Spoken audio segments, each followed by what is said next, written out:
ਜਿਹੜਾ ਜਿਹੜੀ ਗਾਈਡੈਂਸ ਮਿਲ ਗਈ, ਜਿਹੜਾ ਆਸ਼ੀਰਵਾਦ ਉਦੋਂ ਪਿੱਠ ਤੇ ਤੁਸੀਂ ਮੈਨੂੰ ਉਦੋਂ ਵੀ ਪਹਿਲੀ ਵਾਰੀ ਥਾਪੜਾ ਦਿੱਤਾ ਸੀ ਜੀ।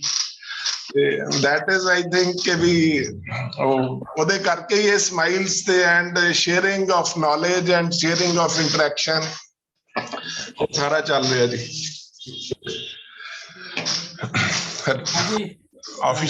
जी स्टार्ट करिए अपना। बिल्कुल सर, बिल्कुल करिए। 3 बजे 13-15 मिनट हो गए। ठीक है जी, we have 82 participants। Yes। चलो ठीक है जी, ज्यादा जी start Karan ji sir.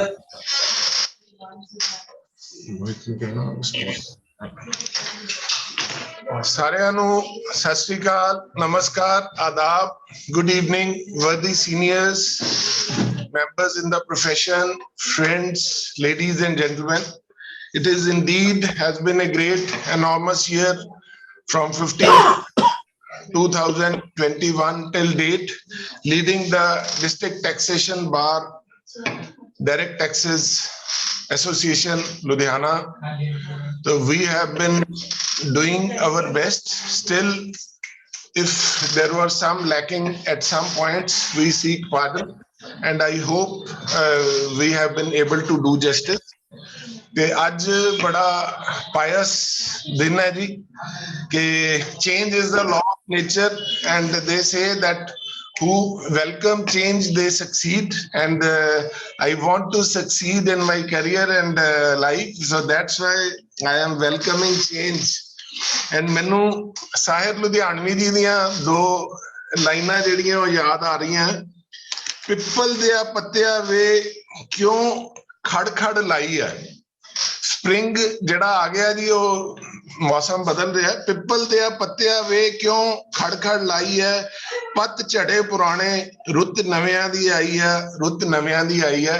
So change is the law of nature. ਤੇ ਹੁਣ ਅੱਜ ਬੜਾ pious occasion and pious time ਹੈ ਕਿ ਸਾਡੀ DTBA ਡਾਇਰੈਕਟ ਟੈਕਸਿਸ ਲੁਧਿਆਣਾ ਦੀ ਟੀਮ, ਉਹਦੇ ਵਿੱਚ ਵੀ ਚੇਂਜ ਦਾ ਟਾਈਮ ਹੈ। that change is being led by our very versatile and dynamic chairperson, President CA Subhash Jain ji, and along with his team. So I take this opportunity to request our very worthy and very senior member Ludhiana de CA RD Khanna ji ਕਿ ਉਹ kindly ਨਵੀਂ team ਨੂੰ ਤੇ ਸੁਭਾਸ਼ ਜੀ ਨੂੰ ਇਹ ਪਾਇਸ ਮੌਕੇ ਤੇ ਓਥ ਕਰਾਉਣ। ਤੇ after that I will pass on the baton to Subhash ji. Khanna sir, ਬੇਨਤੀ ਜੀ। Thank you. ਸੁਭਾਸ਼ ਜੀ, please, I request my team to unmute yourself. I, Subhash Jain, the President of District Taxation Bar Association Direct Taxes Ludhiana. I, Gagandeep Singh, the Vice President of District Taxation Association Direct Taxes. I, Mohit Gupta, the Secretary of District Taxation Bar Association Direct Taxes Ludhiana.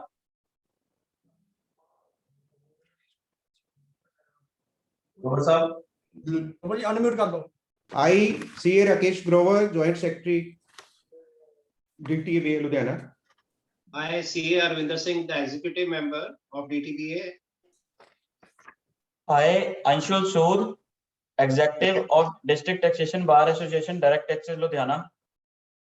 I, Sangam Garg, Executive Member of DTBA Ludhiana. Do solemnly swear in the name of God that I will uphold and enforce the principles laid down in the Constitution of the District Taxation Bar Association Direct Taxes Ludhiana at all times, that I promise to uphold the honor and prestige of the Bar Association and dignity of the members at all times, that I will perform my duties as President of the Bar Association to the best of my abilities, and will not use this office for any personal benefits. As I take this oath today on 5th of February 2022, may God grant me the strength to fulfill the duties faithfully and without reservation. Thank you. Thank you. Thank you. Congratulations to all of you, to all the team. Thank you.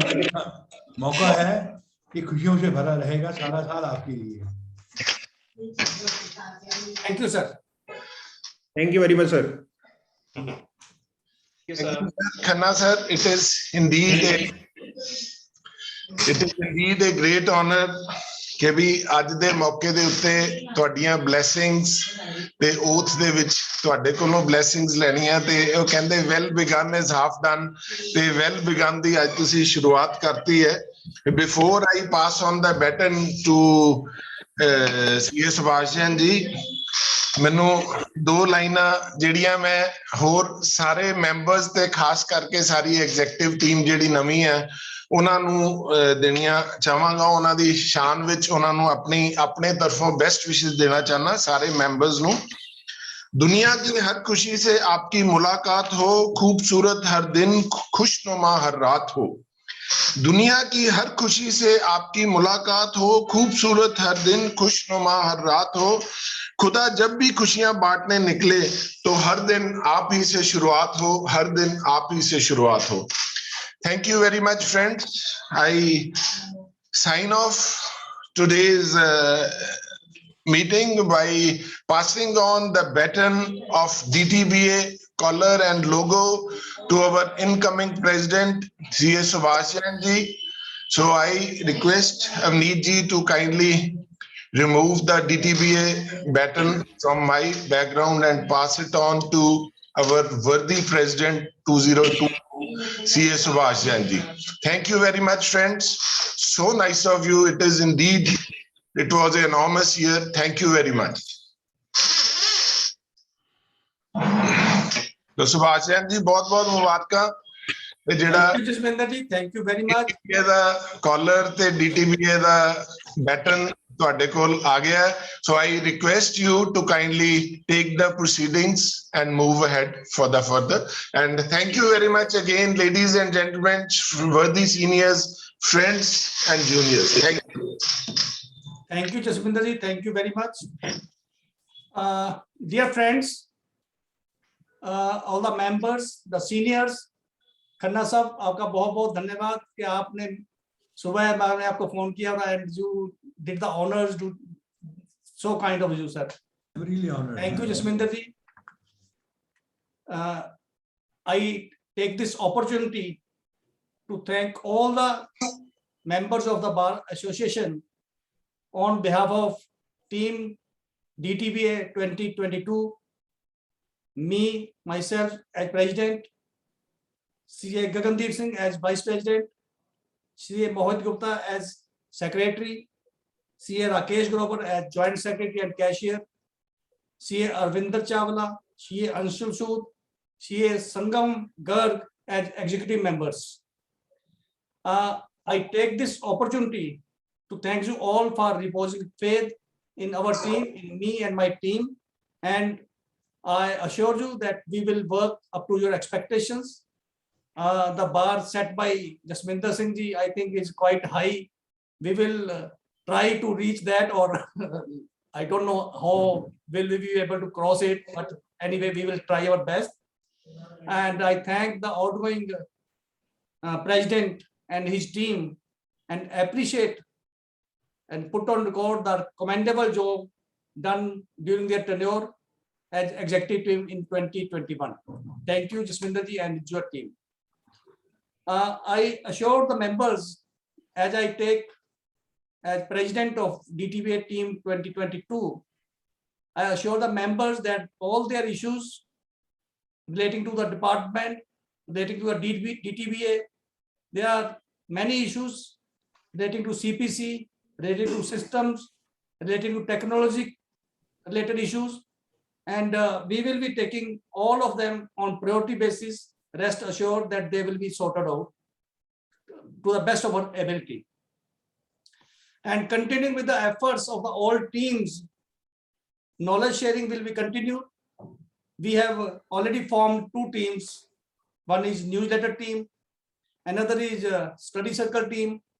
newsletter team will be headed by our senior member and very knowledgeable CA Harish Aneja ji as editor and CA Sarvajit Garg ji as co-editor.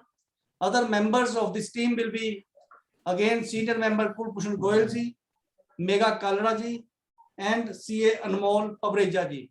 They all have consented. I am thankful to them to be part of the newsletter team. Thank you very much.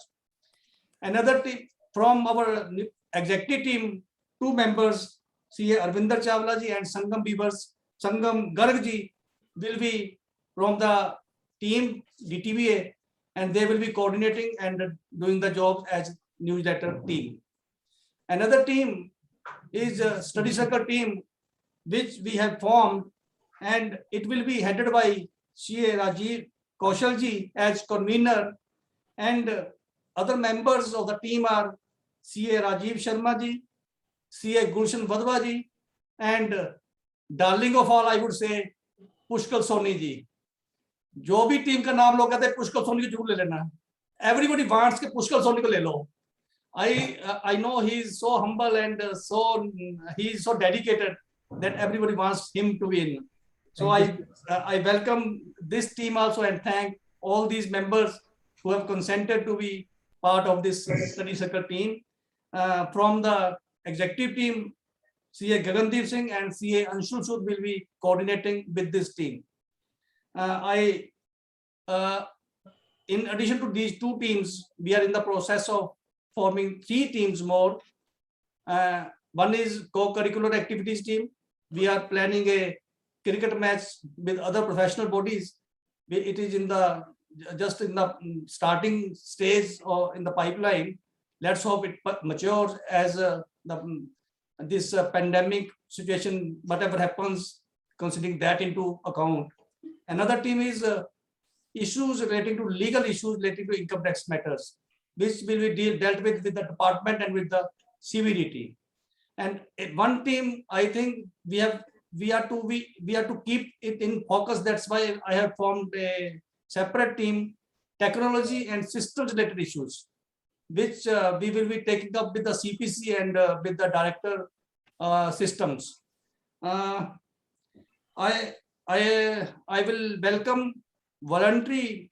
If anybody wants to be part of these teams, I would like and I would request the members to come forward and be part of that team. We have kept these teams open for that purpose.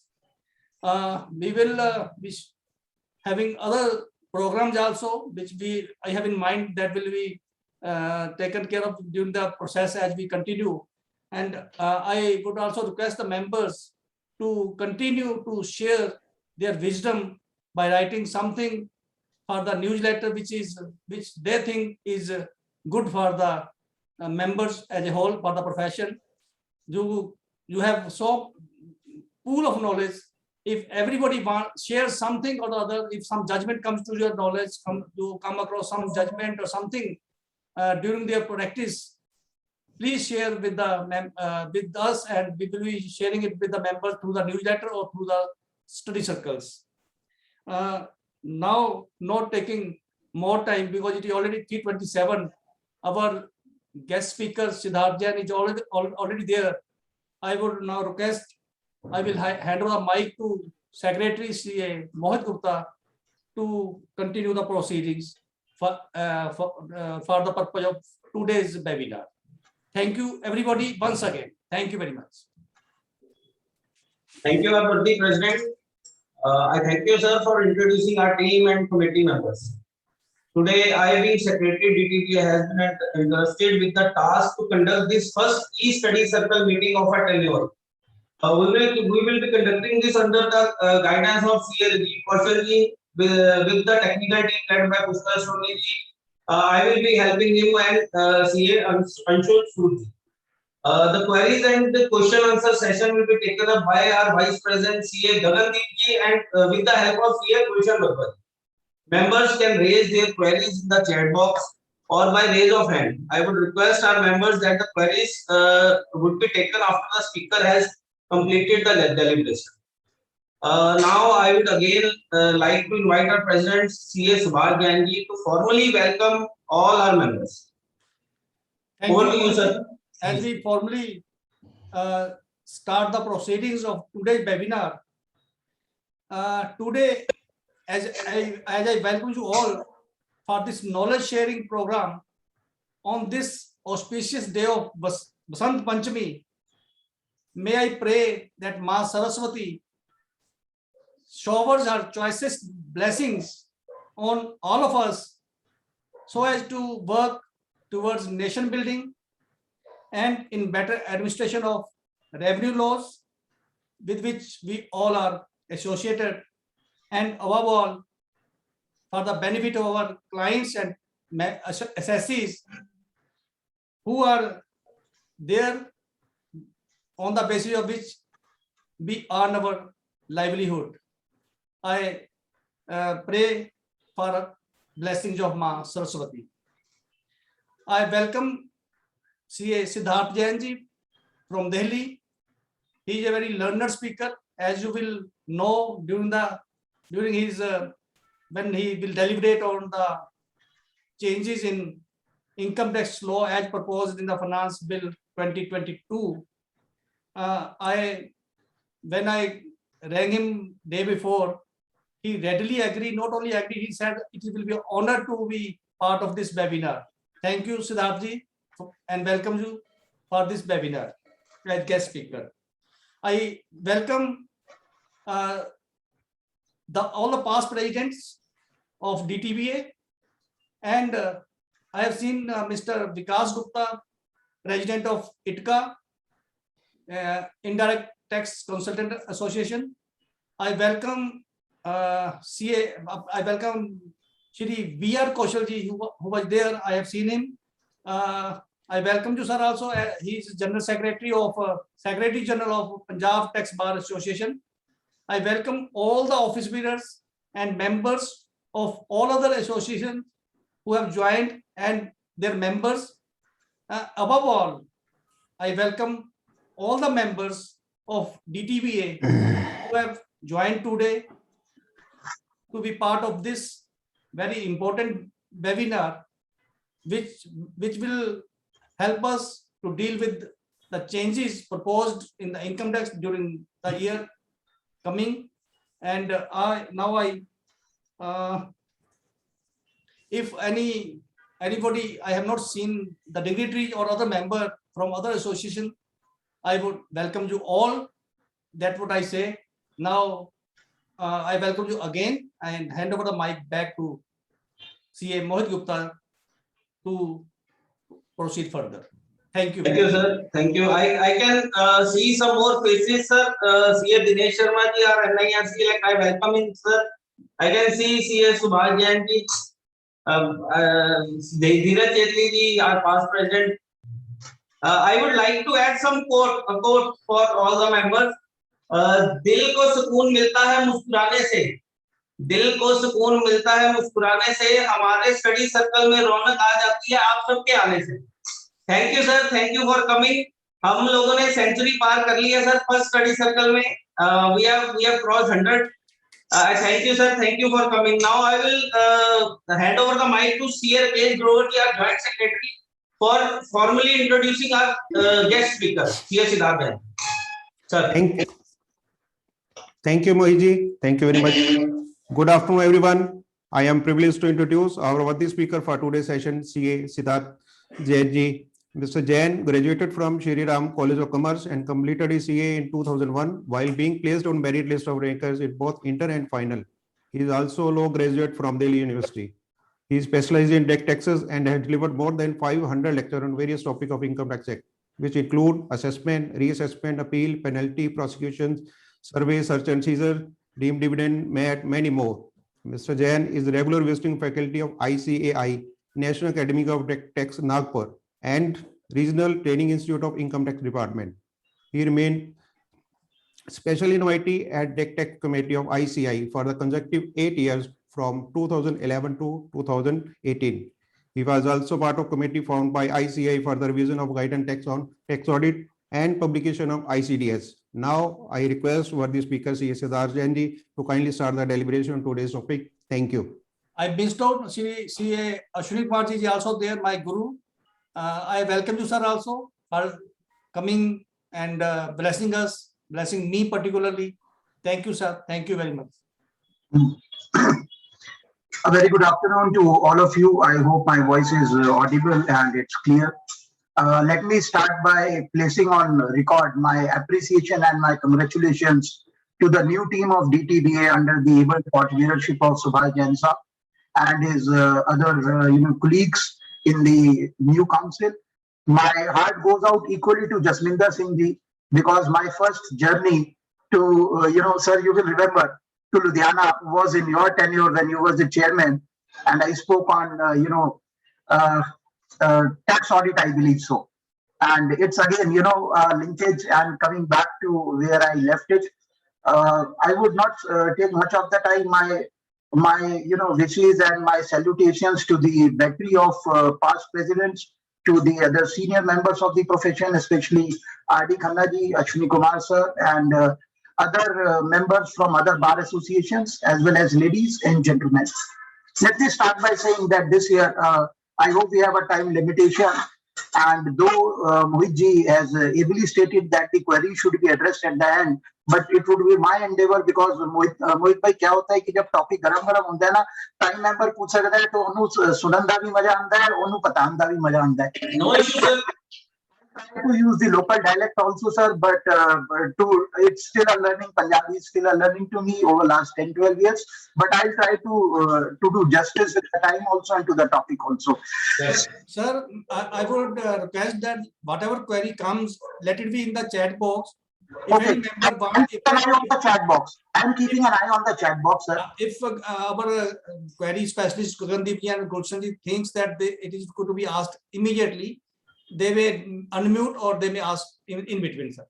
And at the same time, I would request Ashwini Kumar sir, in case I am audible to him, sir, there are few questions to you also, and I like to seek your guidance also because I know that you are a fighter and you are, the torchbearer so far as the enforcement matters under the taxes at Ludhiana and WR is concerned.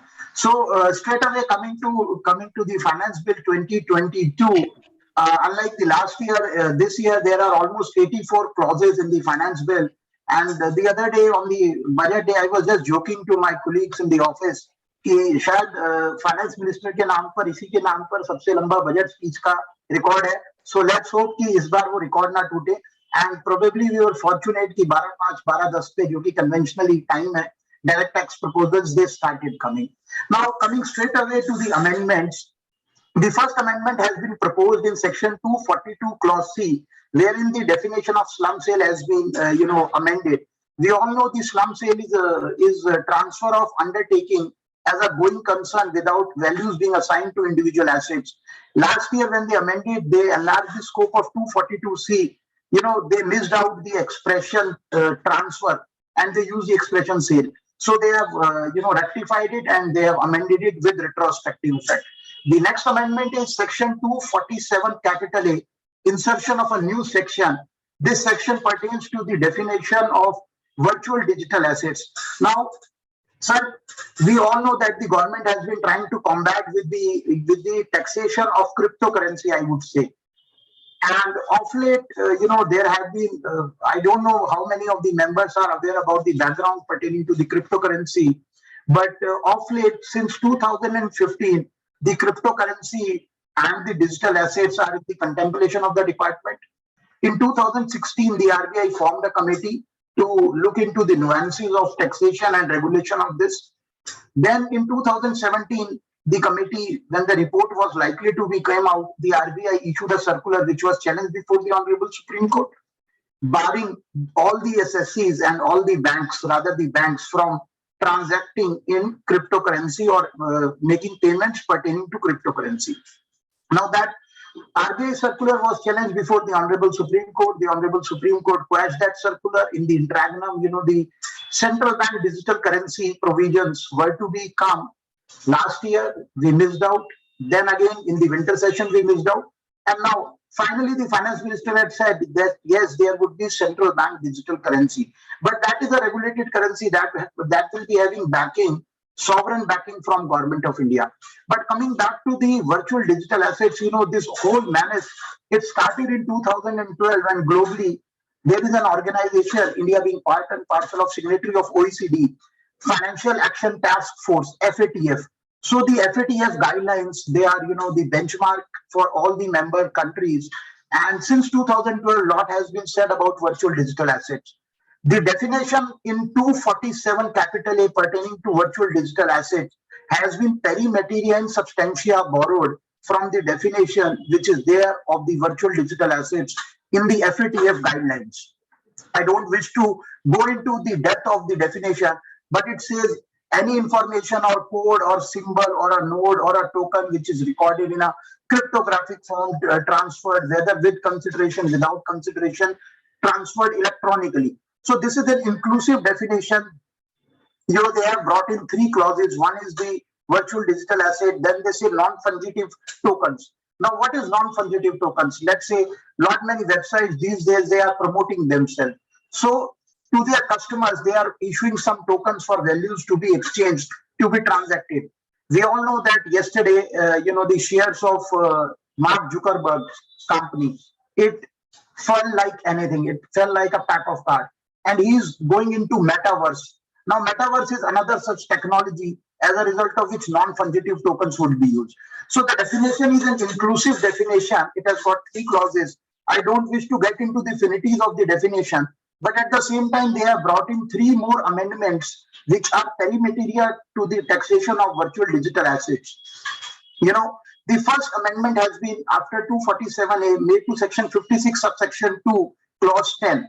We all know this section includes certain incomes which are deemed income, deemed gifts, deemed receipt of movable or immovable specified properties for a value exceeding the specified value wherein the difference exceeds rupees 50,000.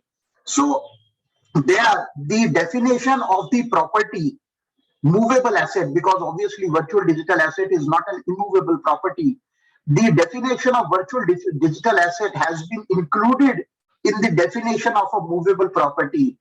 And the movable property has been defined in clause D of explanation 256.27. So there, this definition has come in. So accordingly, in case any person receives any virtual digital asset from a non-relative, for a consideration which is less than the fair market value, then that receipt shall be deemed to be income in the hands of the recipient. Now, this is the next amendment. The major amendment which has come by way of insertion of a new section 115 BBH. Now, what does this section propose to do?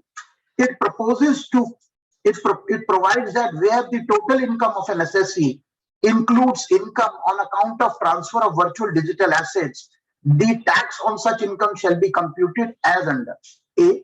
Tax with respect to virtual digital assets sale at the rate 30%, and on the balance income as per the normal provisions of the Act. Now, they have provided certain riders also. The first rider is that no set-off of the losses of virtual digital assets shall be permitted against any other income of the assessee under any other head of income. Number 1. Number 2, the losses on account of sale of virtual digital assets, the assessee shall be disentitled to carry forward those losses.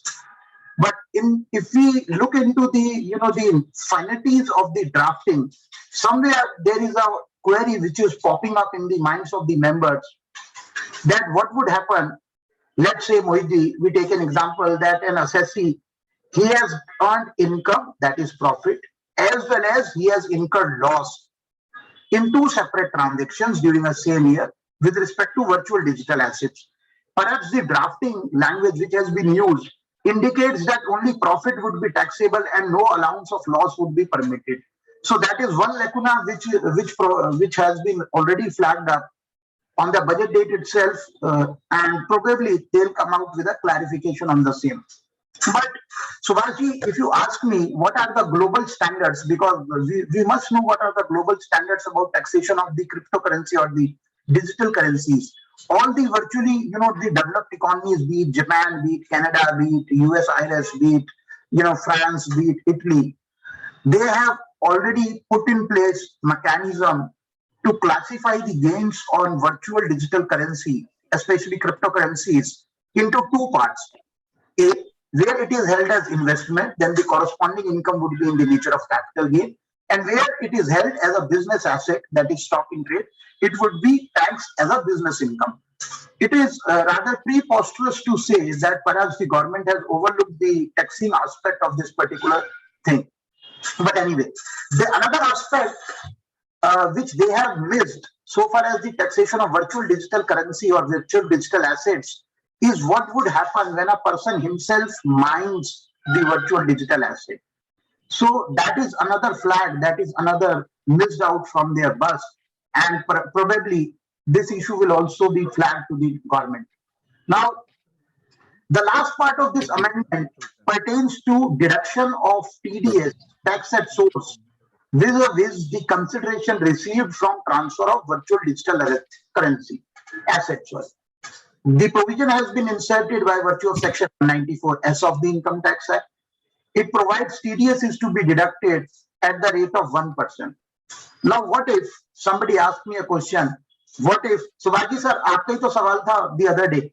What if I made a payment, I transfer the virtual digital asset to a non-resident outside India? Will he be required to deduct TDS at source?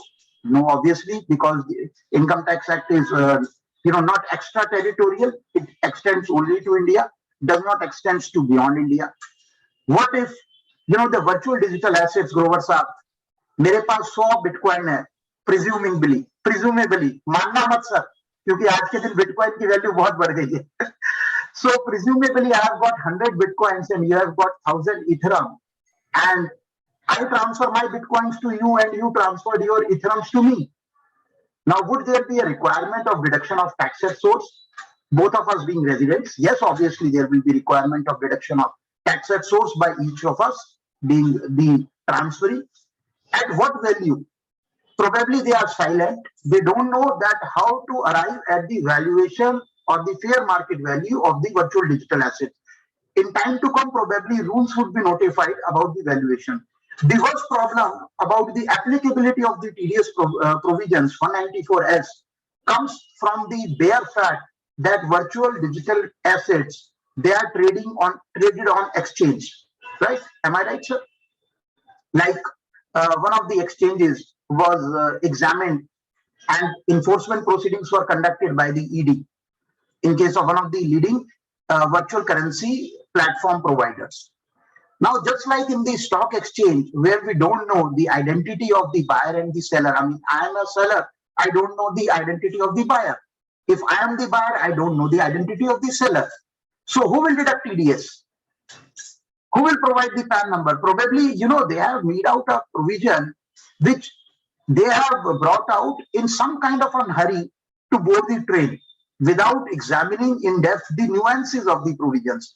Now, all global economies, sir, and even the underdeveloping economies or the developing economies, they have also stipulated that the description of virtual digital assets must be filed by the assessee in the respective returns.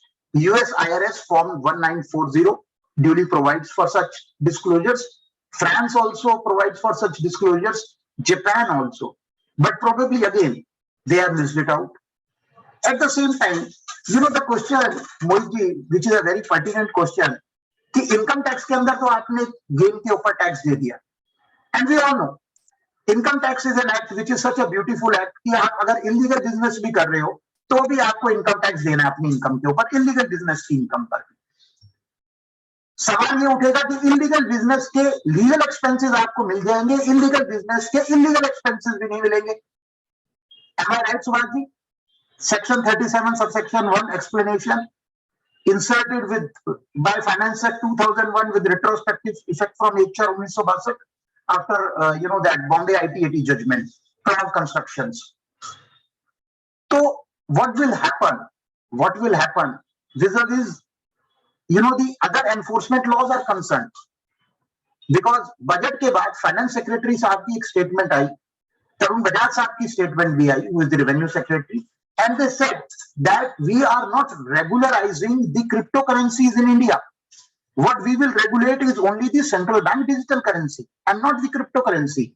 So does this mean that by offering any kind of income in my income tax return on account of sale or profit of the virtual digital asset, I may be amenable to the proceedings under the other fiscal laws? Yes, of course, obviously. There is no concession, there is no immunity as of now. And it might be a case where, I may be proceeded against under the Benami Act in case I am holding the wallet in the name of my, the driver or my office peon boy, or the proceedings under section 148 could be issued against me because there is no sovereign guarantee that I have purchased the virtual digital assets from known sources of income, or in case, अब सब ध्यान से सुनना, क्योंकि पंजाब में जलंधर के अंदर भी कल कुछ हंगामा हुआ उस एजेंसी का. In case I have purchased it from the exchange from a transferee who is located outside India, then there is a prima facie violation of the provisions of the FEMA also, and my assessee would get amenable, get subjected, could be examined for these purported violations of FEMA also. So, sir, just the exuberation, obviously, the provisions are there. The provisions, the day they were inserted, at the day and I received lot many queries from lot many, investors, from lot many traders in crypto or in the digital currencies. And they said, Jain साहब, मैंने तो crypto जो है ना वो पौने ग्राम पे ही खरीद ली थी और वो कैश में खरीद ली थी. तो बस मेरे को टैक्स अगर मैं प्रॉफिट पे दे दूं तो क्या मैं बच जाऊंगा? नहीं सर, कोई गारंटी नहीं है. कोई गारंटी नहीं है. आपकी कॉस्ट ऑफ एक्विजिशन एग्जामिन होगी और होगी बिल्कुल. This is sure. चलिए सर, आगे चलते हैं. Now this is so far as the crypto is concerned. 4 sections, 4 new insertions. Now let's move ahead to the provisions pertaining to the amendments pertaining under section 10, 11, 12A and 13. वो सब last में लेते हैं क्योंकि पहले run through कर लेते हैं, because these are the elaborate amendments and as good as almost 35 to 40 pages of the memorandum this year pertains to these amendments. इस साल के memorandum को देख के अश्विनी सर ऐसा लगता है कि फाइनेंस बिल के अंदर तो जो है ना लगभग 80-82 पेजेस हैं और मेमोरेंडम के अंदर डायरेक्ट टैक्स के 106 पेजेस हैं. तो some kind of a CIT appeal submission is there, और a submission is prepared for some kind of an appellate work. But anyway, we'll come to these provisions. The next amendment, yes sir. In fact, it is discussion of various tribunal judgments. They have discussed judgments more than the substance actually. Is there a failure on the part of the revenue? I will candidly say, to admit that what they have done is erratic, and what the courts intend to do, they are trying to nullify by making presumptions and assumptions, by adding on provisos and explanations, and that probably is the reason that this law has become such a complex law. I feel this is most unfortunate because they are different wings of the constitution. Judiciary has to play its own role, administration has to play its own role. They have tried to nullify the judgments, as you rightly said, but I think whatever they have done, that will be another round of litigation. They have been doing it, sir. They have been doing it. I remember that when Mr. Singhania introduced the income tax to us in SRCC, he said that there should be a joint venture with fashion designer Ritu Beri of the income tax department, and we were jibing at him. And then he said that just like Ritu Beri does stitch work and patch work, so these guys also do something like this. But anyway, I mean, taking the spirit of what you said, last evening I was speaking to a friend who is a senior high court judge, and I was telling him that what is the feeling you get when a judgment authored by you, it gets superseded or reversed by the Supreme Court, or it gets nullified by subsequent retrospective amendments. And he was pitiful, sir. I can say that a well-reasoned order which gets nullified, obviously the judges also, they are not very happy. चलिए sir आगे चलते हैं. The next amendment has been made to section 14 capital A. We all know it was the Pandora box of almost 40-50% of the litigation. Now, what 14A, the law which got stuttered by various judgments, including that of the jurisdictional Punjab and Haryana High Court in Winsome Textiles, Delhi High Court in ILS Infrastructure, Bombay High Court, Madras High Court, lot many high courts was there. Consistent view that where an assessee has not earned, received, or accrued any exempt income during a particular previous year, then no disallowance under Section 14A could be made. Now, the department filed SLPs to the Supreme Court, especially against the judgment of Madras High Court in Chetinath Logistics and of Punjab and Haryana High Court in the case of Winsome Textiles. And those SLPs of the department were also subsequently dismissed.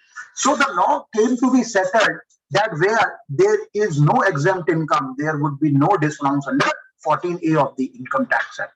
However, in order to nullify all these judgments, an explanation has been proposed to be provided with, which provides that notwithstanding anything contained herein earlier, where in a previous year the assessee has not received, accrued, or earned any income not includable in the total income, the disallowance under this section shall be made in case the assessee has incurred expenditure. अब sir मैं ये सवाल पूछना चाहूंगा कि assessee ने incur किया expense, कोई assessee admit नहीं करता जी. Rule 8D के अंदर direct admit कर लेता है, indirect के लिए admit नहीं करता. Assessing officer दोबारा से satisfaction लिखता है Rule 8D को invoke करने के लिए, उस satisfaction को दोबारा से quash किया जाएगा.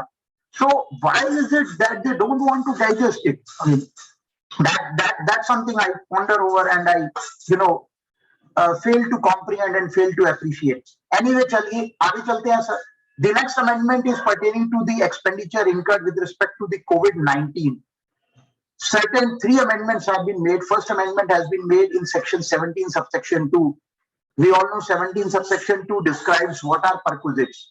So where an expenditure has been incurred by an employer with respect to COVID-19 related treatment of the employee or his family, that would not be treated as perquisite in the hands of the employer.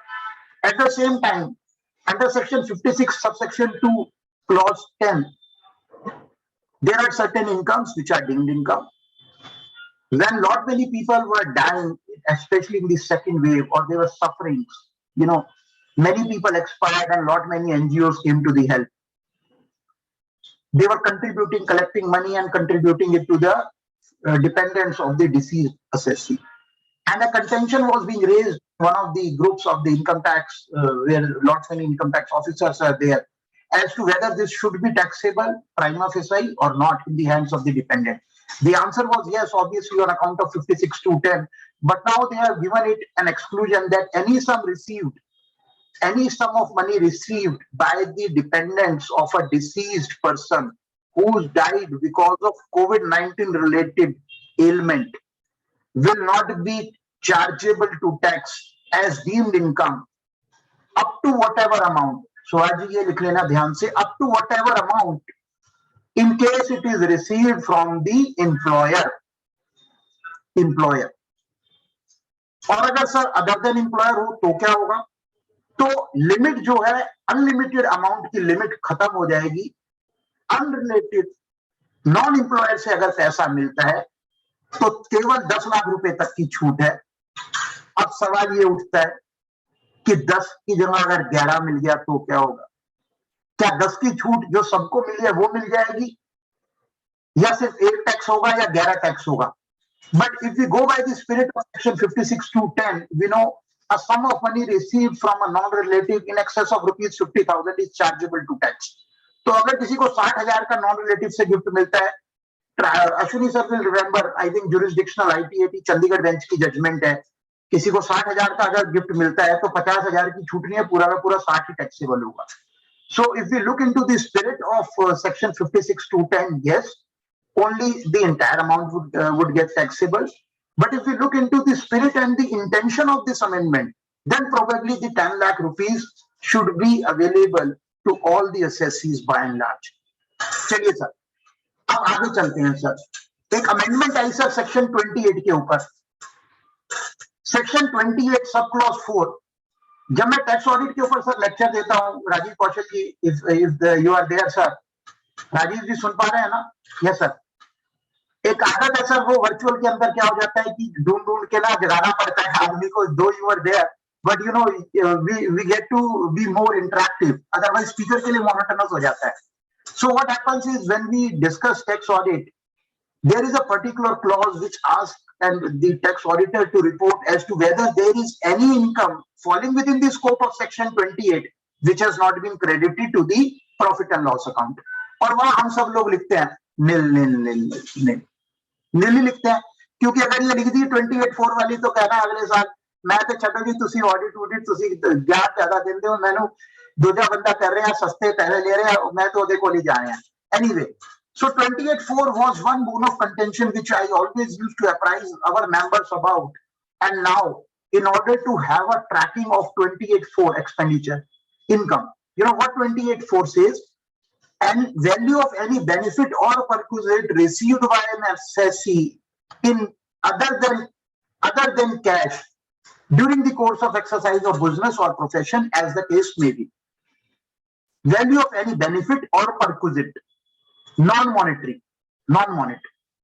चलिए sir, अब इसके ऊपर जब research की गई इस section के ऊपर तो मुझे याद आया अपने ग्रेजुएशन के डेज 2001 के अंदर इकलौती एक हाई कोर्ट की जजमेंट थी और उसके बाद वो जजमेंट रेफर ही होती रह रही है, Boeing limited Madras high court. उस केस में क्या हुआ Subhash ji, I take a small example और मैं समझाता हूं. Mohit ji represented a case of his client before GST authorities. He was successful, anti evasion case था, क्लाइंट की कोई अरेस्ट नहीं हुई, कोई कुछ नहीं हुआ. अभी I am presuming Mohit ji, भगवान ना करे कि ऐसा हो जाए कि किसी क्लाइंट के हो जाए और आप मेरे को कहो, और असेसी ने खुश होकर नई गाड़ी लेकर आया मोहित जी के ऑफिस के बाद, बोला मोहित मुबारक हो. बोला नहीं सर आपको भी मुबारक हो भाई साहब, we work as a team. जाते हुए भाई साहब ये आपकी चाबी रह गई. नहीं यार ये नई गाड़ी है तेरे लिए है भाई. Now will it be gift? Will it be gift of a movable asset? No, because 56(2) अब सर ये रिकॉर्डिंग हो रही है लेकिन I can say 56(2) clause 7, 56(2)(7) clause D to the explanation, it explains movable assets. Movable asset के अंदर आज के दिन व्हीकल नहीं है सर, और मैंने किसी को कोई टैक्स प्लानिंग नहीं बताई सर. आगे चलते हैं. Now come back, let's come back. Since Mohit ji, you have received this car from your assessee during the course of exercise of business or profession, the deemed value of this car is liable to include it in your deemed income from profession as per 28(4) of the Income Tax Act. अभी तक छूट जाती थी, हमारे profession के अंदर तो इक्के दुक्के मिलते हैं ऐसे, बट वो जो दूसरे वाले हैं सर, वो जो कोविड में जिन्होंने बहुत परेशान किया, medical profession, there the Medical Council of India had issued guidelines that the doctors will not accept, medical practitioners will not accept any freebies, any foreign gifts, foreign trips from pharmaceutical companies. Obviously, there are judgments of ITAT Chandigarh bench, ITAT Mumbai, as well as Delhi High Court, wherein such expenditure which was sought to be disallowed in accordance with CBDT Circular 5 of 2012 was permitted to the assessee by the respective tribunal or the High Courts. Accordingly, in order to ensure that no such expenditure is incurred, or in case such expenditure has been incurred, the corresponding income is offered to tax.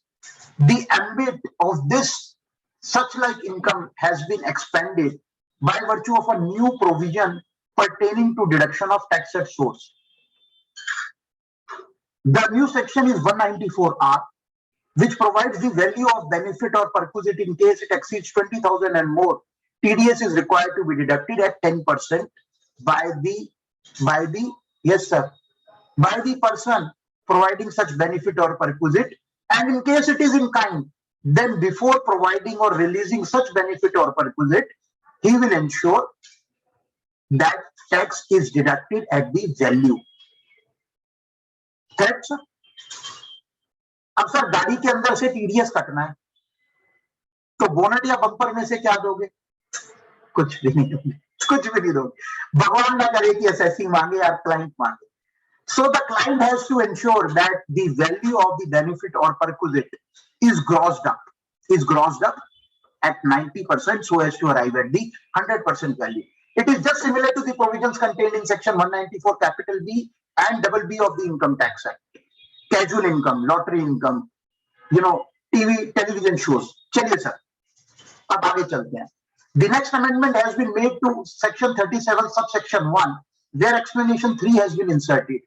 Now, what used to happen, sir, that lot many assessees, we know an expenditure which is prohibited by law, it is not permissible by virtue of section 37(1) itself. You know, what does 37(1) says? Any expenditure incurred only and exclusively for the purpose of business or profession, provided it is not incurred for any purpose which is prohibited by law, shall be allowable to an assessee. Now, the assessees used to incur such like expenditure outside India, and they would say that you said that it should not be infraction of law in India. It is infraction of law outside India. So what is your contention? So in order to combat and in order to leeway and in order to provide that such expenses are not allowable to an assessee, it has been provided in 37(1) by virtue of an explanation 3 that such like expenses which are not permitted out even by laws outside India would not be permitted to the assessee, number 1. Number 2, such like expenses which are incurred and which are in contradistinction to the corresponding guidelines of any profession or business would also not be allowable expenditure. ठीक है sir? Example देके समझाऊं. Let's say a pharmaceutical company, you know, it takes doctors overseas on an annual basis in lieu of consideration of them referring the medicines to the assessees, to the patients.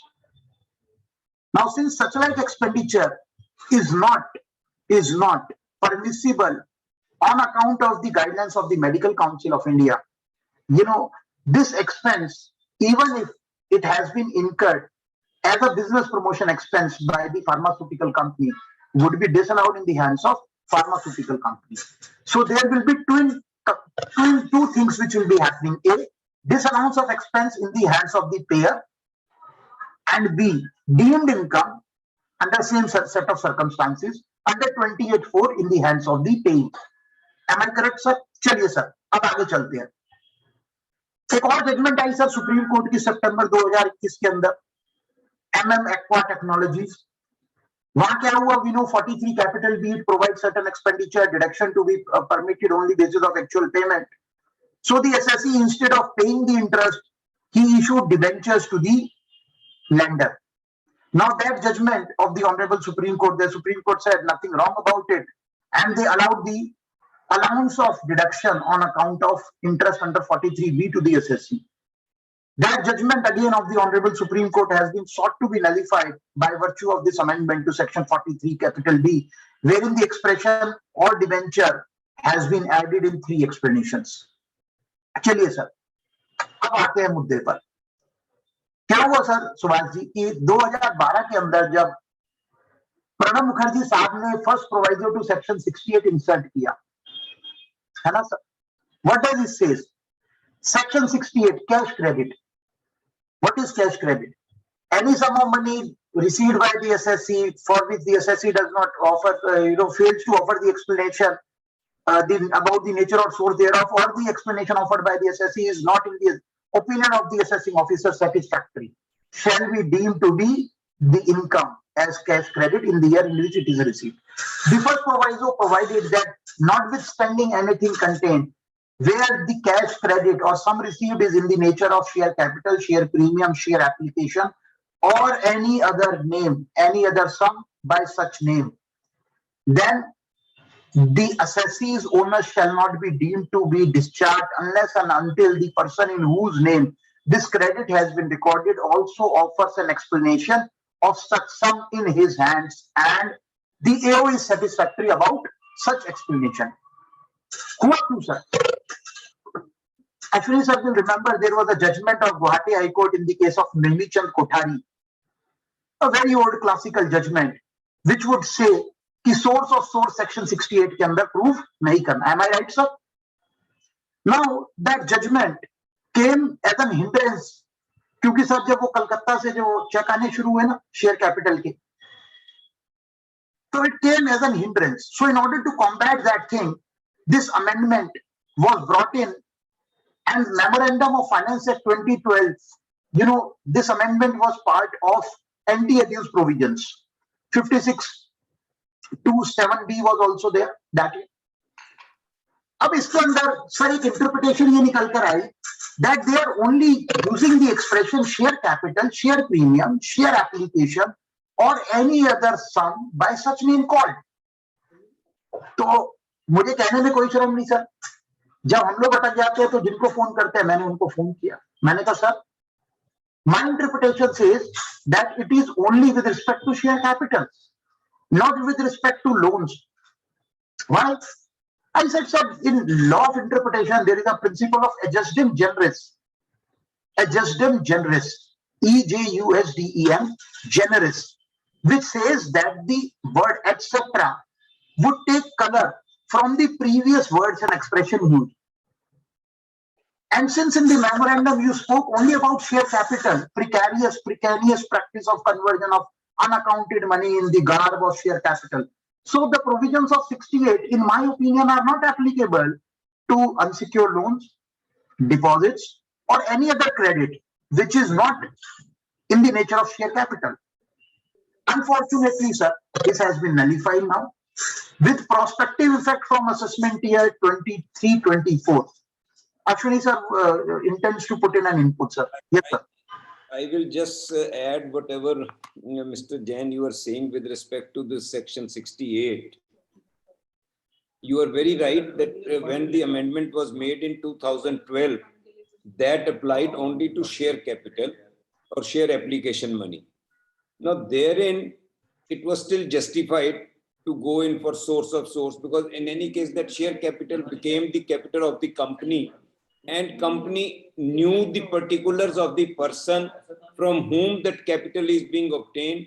And I think department could still say that, yes, we want to know the source of source. But the amendment being made now is, I think, very hard hitting for a genuine businessman.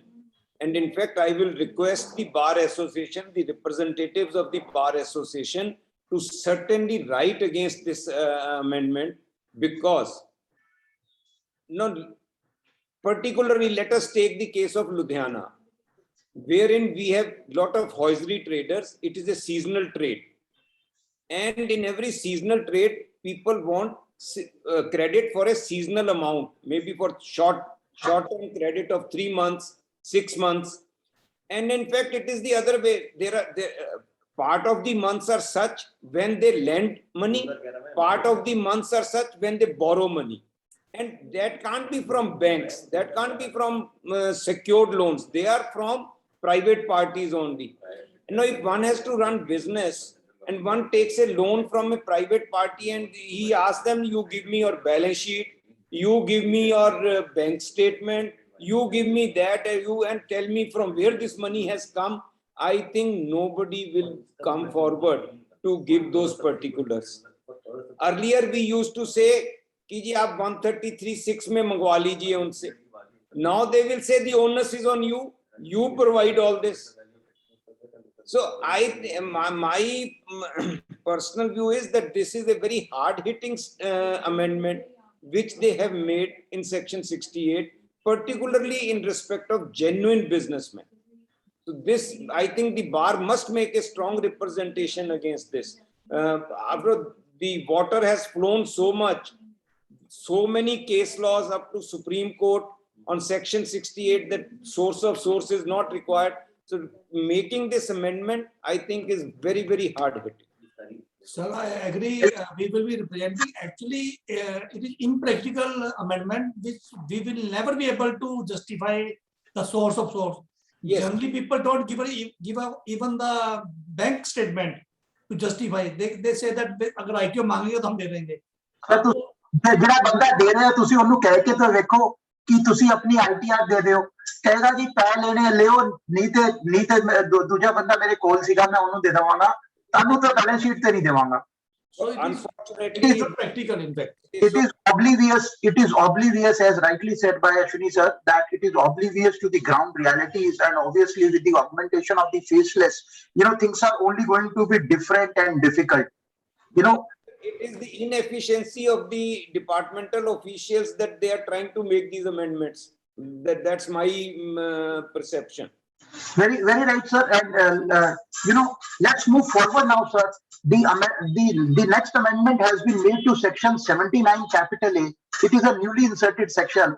Ashwini sir, रुकिए ना ना, 2-3 सवाल सर्वे sir सीधर पर और है आपके लिए. So there are a new amendment by virtue of insertion of section 79 capital A in the Income Tax Act. होता क्या था सर कि 100 despite section 115 BBE, as inserted by Finance Act 2012, subsequently amended by Finance Act number 2 of 2016, providing that with respect to incomes in the nature of 68, 69, 8 to 69D, there will be no allowance of set-off or losses.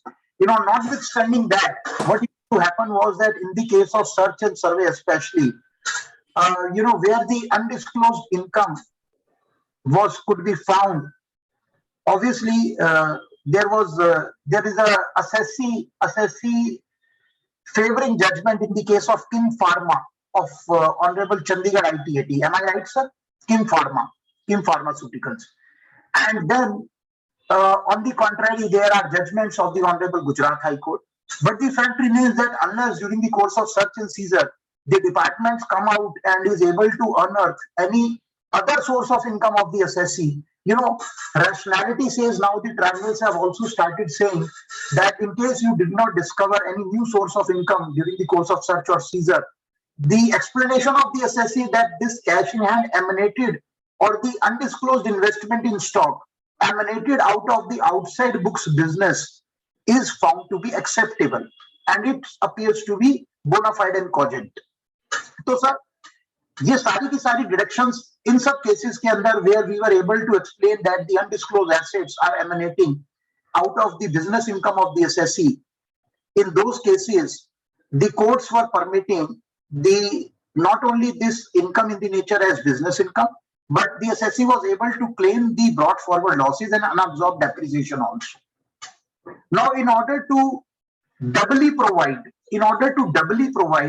that no deduction of any brought forward loss or unabsorbed depreciation, because unabsorbed depreciation is notwithstanding, section 79 also, is permitted to an assessee, in order to doubly ensure they are brought in this newly inserted section 79 capital A, which provides that where undisclosed income is on account or is found during the course of search or survey or requisition, then no set-off of brought forward losses or unabsorbed depreciation will be permitted against such undisclosed income.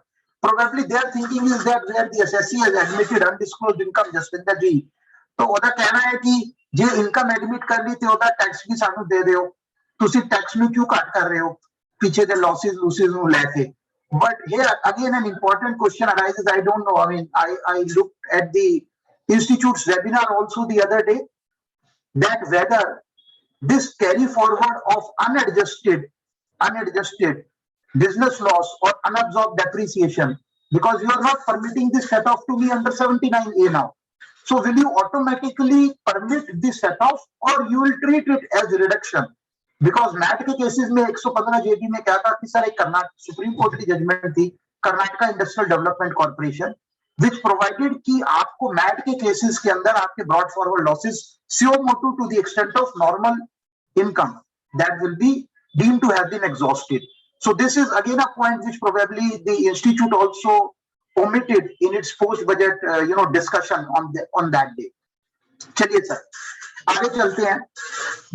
As we have been discussing, there is a spate, there is a fight to nullify the judgments, and as people have rightly observed that yes, they have done it. Another judgment of Honorable Supreme Court, which has become a settled proposition of law, that you can't issue a notice on a non-existing entity, and in case such notices have been issued, or you can't pass an order of assessment or frame a 156 notice in the name of a non-existing entity.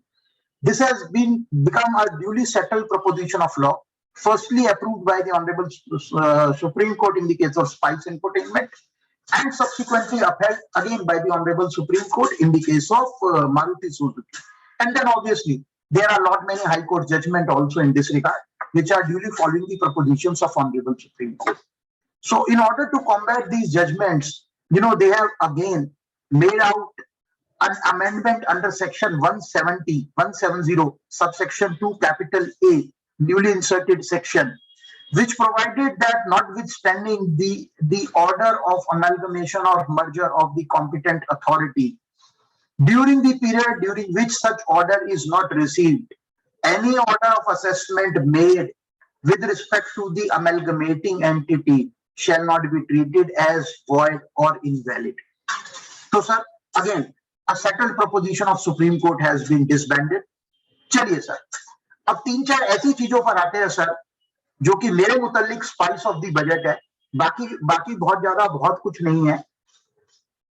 One, the first amendment, I don't know how the members of DTBA direct taxes Ludhiana have looked at the provisions of section 133 capital A of the Income Tax Act, but I'll be failing in my duty not to discuss and elaborate these provisions of proposed amendment.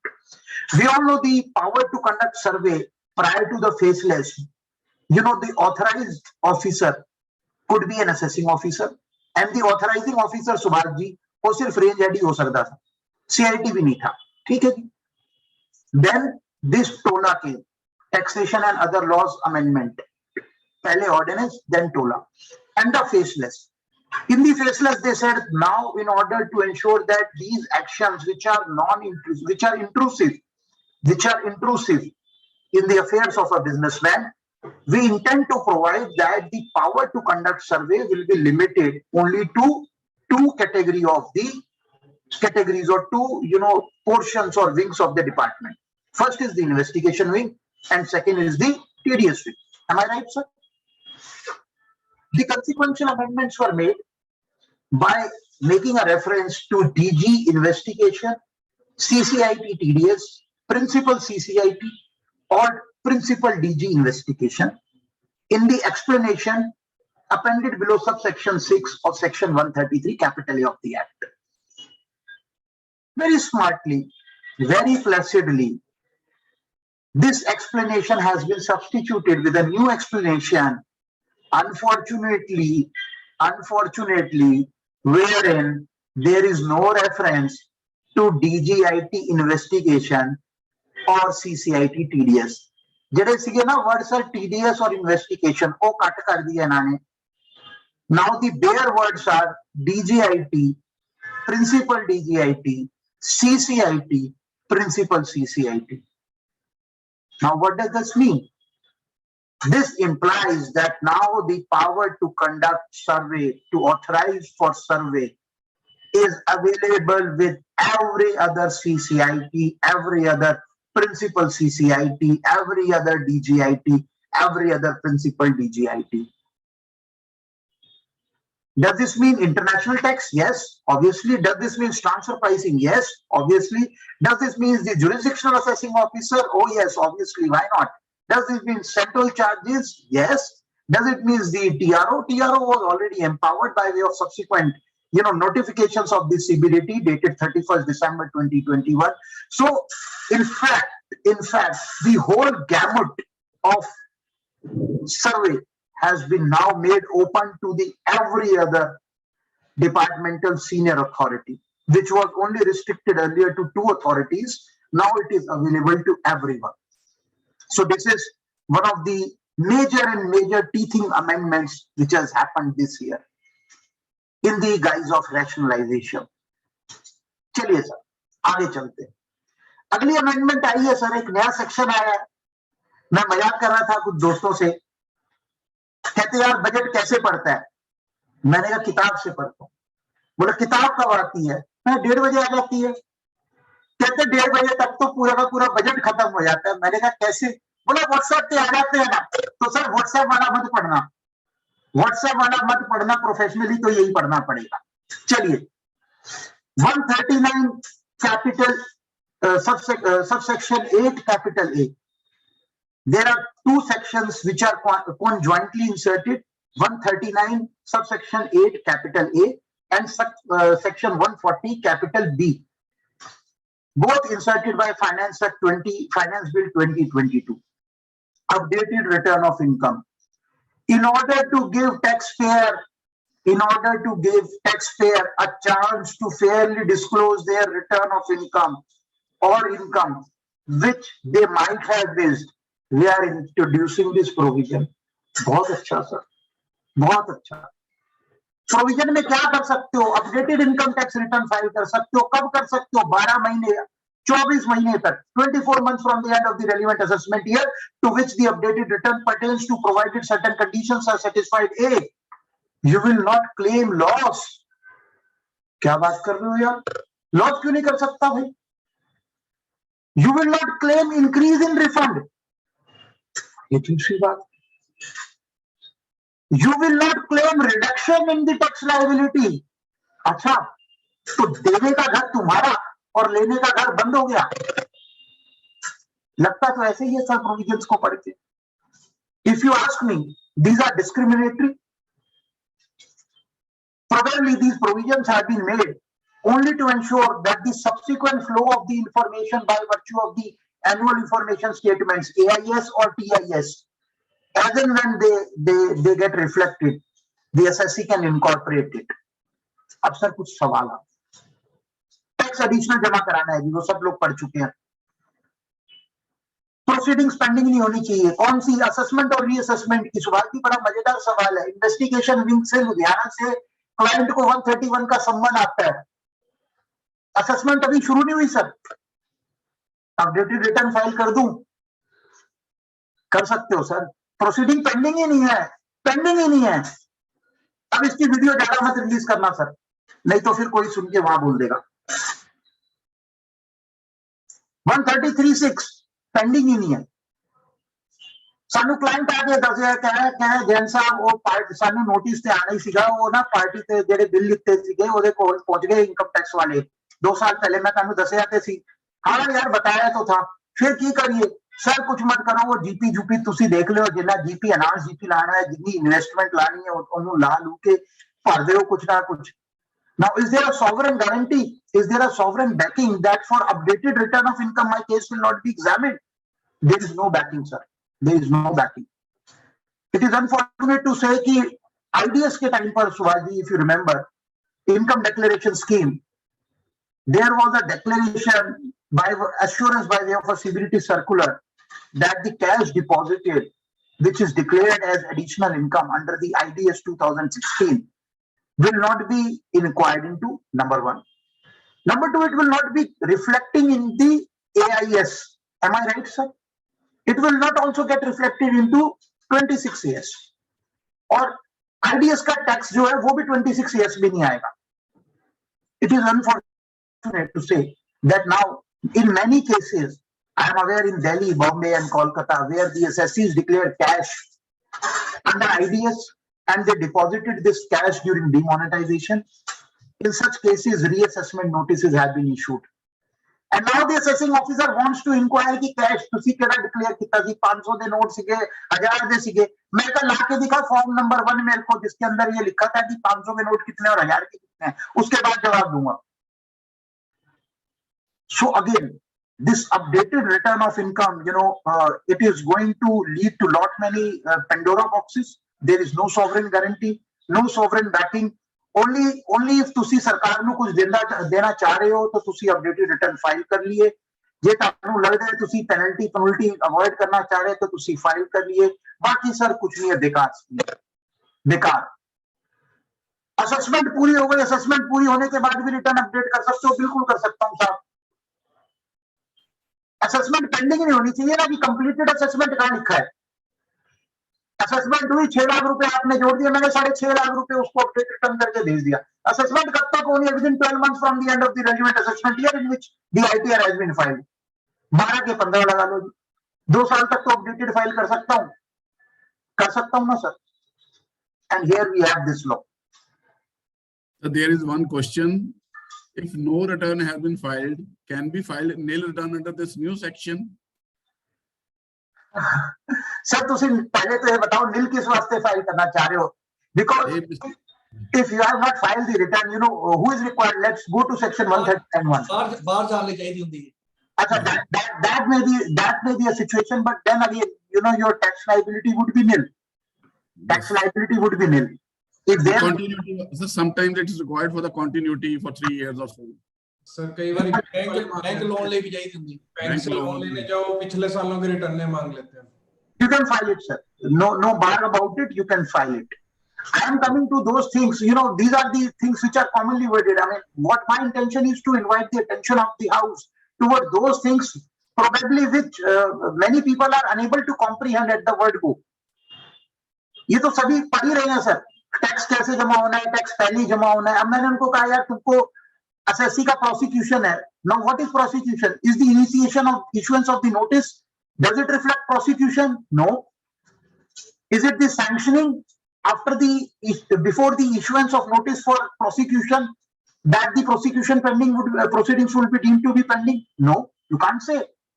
Then you say that we will be approving it. So then tell the SIC ki boss, your updated return has now been accepted and it has been approved. So problems hai sir, but I think this is what this section has said and this is how we have to live up with it. Probably with the afflux of times things will come up.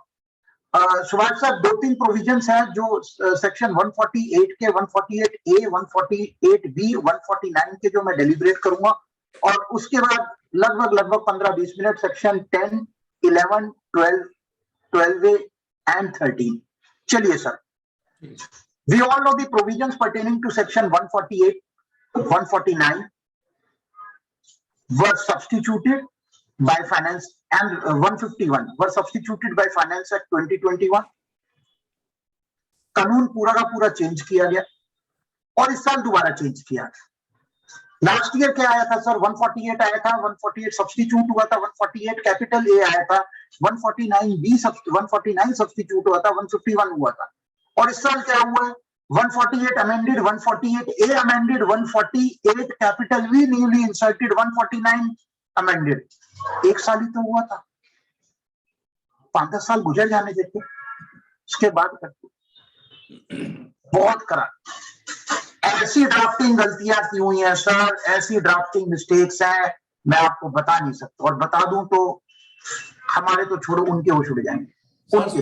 सुत्ते हुए कितना सीगा, अब सुत्ते हुए amendment करती हैं sir. साडा ते कहा है ना इंस्टीट्यूट का मोटो सीगा या एच जागृति सुप्तेषु, सीए इंस्टीट्यूट का ते मोटो सीगा, the one who is awakened even when everyone is sleeping. और वो रखा हुआ लोगो रखा हुआ ईगल वाला कि बहुत दूर से भी 10 किलोमीटर की ऊंचाई से भी नीचे चूहा भी दिखता है, हिल रहा है. तो चलिए सर, अब आते हैं sir. Now we all know that last year when section provisions of reassessment and recomputation were substituted, an inbuilt mechanism based on the judgment of Supreme Court in the case of GK and Drive Shaft was inculcated, and it was made peri materia, made legalized by virtue of section 148 capital A, which provided that conducting of inquiry and providing of opportunity before issuance of notice under section 148 of the Act. Now, in some cases, the amended last year section provided that some cases would be deemed case of a statement of income, and how the assessing officer will come to be in the possession of the information indicating a statement of income. There were only 2 categories. A, based on risk management strategy, cases flagged as per risk management strategy of the income tax department. Secondly, final objection of the auditor and comptroller general of India. यही था सर, final objection. Rajiv Kaushal ji, am I right? Final objection, preliminary नहीं, internal audit party का नहीं, income tax वालों का नहीं, CAG का, जिसको वो एजीसीआर बोलते हैं. चलिए सर, सब्स्टिट्यूट कर दिया इसको, सब्स्टिट्यूट कर दिया. कब से? 1/4/2022 से. क्या लेकर आए हैं? Any objection of audit which provides that the assessment has not been completed in accordance with the provisions of this law. Any objection of audit. पहले था फाइनल, किससे? एजीसीआर से. अब एनी, किससे? किसी से भी. चलिए sir, any information received under an exchange of agreement under section 90 or 90 capital A. किसके लिए? किसके लिए सर? अनडिस्क्लोज फॉरेन इनकम के लिए। सो बीएमए में करो ना, ब्लैक मनी एक्ट में करो ना, यहाँ क्यों लेकर आए हो? अनडिस्क्लोज फॉरेन इनकम और फॉरेन एसेट तो वहीं पे टैक्स होंगे ना सर, यहाँ थोड़ी होंगे। आप 148 कैसे कर दोगे बीएमए के साथ साथ? It will be bad in law. Any information made available to the assessing officer automatically by virtue of provisions under of scheme notified under 135 capital A of the Income Tax Act. ठीक है sir, last year टोला के through ये scheme लेकर आए। Last, any information which requires action in consequence to order of a court or tribunal. Any information which requires action by virtue of an order of a court or tribunal. ये कुछ amendments लेकर आए sir. That these will be the sources of information for escapement of. Second amendment is that in 148 capital A, which was procedure introduced last year, the assessing officer would issue a notice calling for information. Before issuance of this notice, he will seek sanction from the authority stated under section 151. In pursuance to the notice under 148 capital A, the assessee would be required to adduce evidence. Based on the evidence which the assessee has adduced, the officer will come to an opinion as to whether this case is a fit case for proceeding further for issuance of notice under 148 or it is likely to be dropped. Am I right, Soni ji? सारे ताड़ी बहुत तारीफ कर रहे थे, कहते committee चैनो ही लेना, मैं का पूछ ले कम करन सी गिना ऐसी का सब नॉलेज ठीक है। Now what they have done, they said that where a notice under section 148, sir ध्यान से सुनना, where a notice under section 148 of the Income Tax Act has been issued, where prior sanction was permitted under 148 capital A B of the Act, then no sanction is required. No sanction is required. ठीक है sir, probably they are correct. क्योंकि एक बार उन्होंने final जब reassessment के reasons to believe record किए, तब उन्होंने जब सीआईटी से सैंक्शन ले लिया या प्रिंसिपल सीसी से सैंक्शन ले लिया, तो उसके बाद उसी चीज के ऊपर, सेम तथ्यों के ऊपर दोबारा सैंक्शन लेना औचित्य नहीं है, अनुचित है। It is senseful. दूसरा क्या किया sir, we all know that second explanation to section 148, it provided for some cases where there was a presumption of deemed escapement of income. assessee के ऊपर सर्च हो गई या सर्वे हो गया, ठीक है, assessee या requisition कर ली उसकी किताबें या सामान, या सर्च के दौरान या requisition के दौरान कोई valuable asset बनी, bullion article or valuable article or thing pertaining to some other person has been found, or books of account belonging to some other person has been found. So these were the four categories of deemed escapement of income. अब sir यहाँ दिक्कत है, जैन साहब अश्विनी जी को बुलाओ sir, request करो sir को अब ऑनलाइन आने के लिए। चलिए सर, अब दिक्कत क्या है?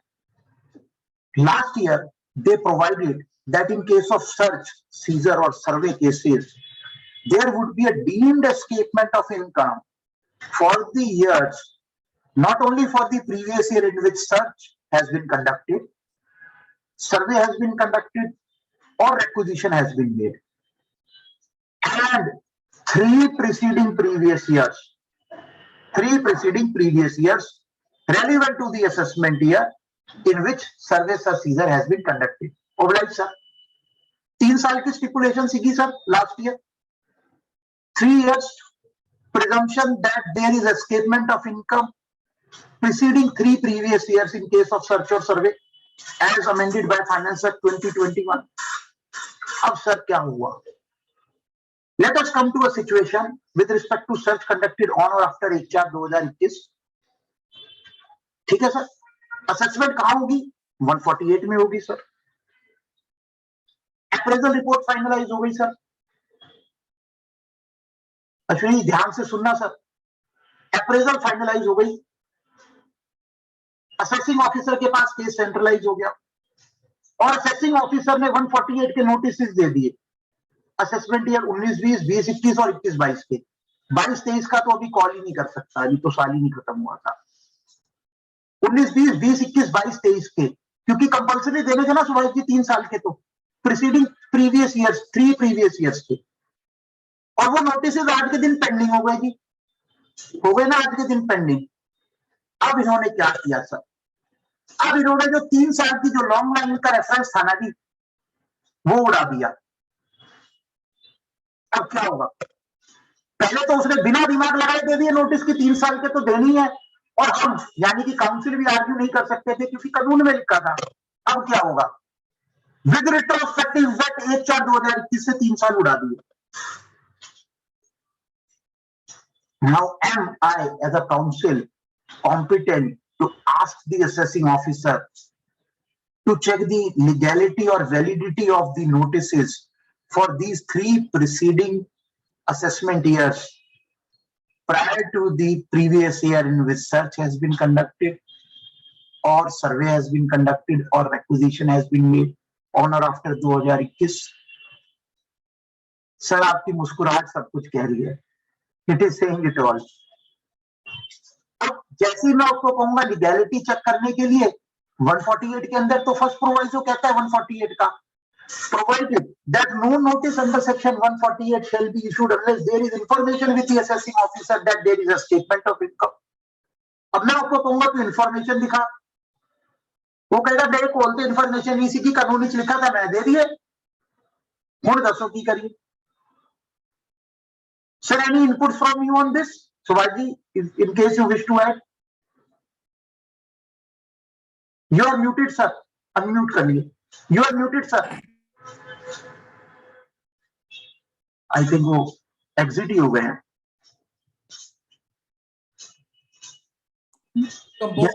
कंबोज साहब ਨੂੰ ਜਿਹੜਾ ਕਰੋ ਅਨਮਿਊਟ। ਮੋਹਿਤ ਜੀ सर ਸਰ ਆਪਣੇ ਇਨਪੁਟਸ ਦਿਓ ਇਹਦੇ ਚ, ਆਪਣੇ ਅਨਮਿਊਟ ਕਰੋ। ਅੱਜ ਤਾਂ ਜੈਨ ਸਾਹਿਬ ਤੋਂ ਇੰਟੀਗ੍ਰਿਟੀ ਸੁਣ ਰਹੇ ਆ, ਵਿਚਾਰ ਤਾਂ ਇਸ ਤੋਂ ਬਾਅਦ ਕਰਾਂਗੇ। ਬਿਲਕੁਲ ਠੀਕ ਪੁਆਇੰਟ ਹੈ ਇਹਨਾਂ ਦਾ। 153A और 148 ना करिए, ज्यादा इसको फॉरवर्ड ना करना। कि अश्विनी जी बैठे हैं, एक्सपर्ट ओपिनियन है ना, तो ले लेने हैं। यस सर,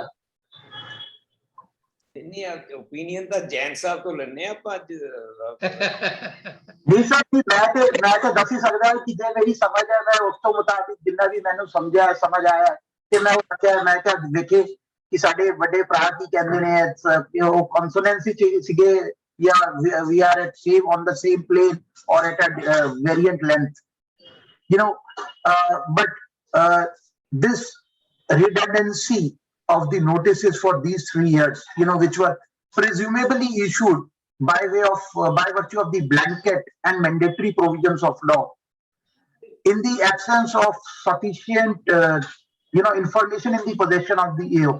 Let's say ਉਹਦੇ ਕੋਲ ਕੋਈ information ਹੀ ਨਹੀਂ ਸੀ ਸਰ ਪਿਛਲੇ 3 ਸਾਲਾਂ ਦੀ, ਫਸਟ ਈਅਰ ਆਫ ਆਪਰੇਸ਼ਨ ਸੀਗਾ, ਉਹਨੇ ਫਿਰ ਵੀ ਕਰ ਕਰਾ ਦਿਏ 3 years ਤੇ ਉਹ ਤੇ ਆਪਾਂ ਫਿਰ ਵੀ ਕਹਿ ਕੁਆ ਕੇ ਉਹਨੂੰ ਕਹਿੰਦੇ ਕਿ ਬਈ ਐਸਐਸਸੀ ਨਵਾਂ ਸੀਗਾ ਉਹਨੂੰ ਡ੍ਰੌਪ ਕਰ ਦਈਏ, ਕੁਝ ਹੋਰ ਨਹੀਂ ਸੀਗਾ, ਬਟ ਮਿਲ ਦੇ ਆਰਡਰ ਦੇ ਦੇ।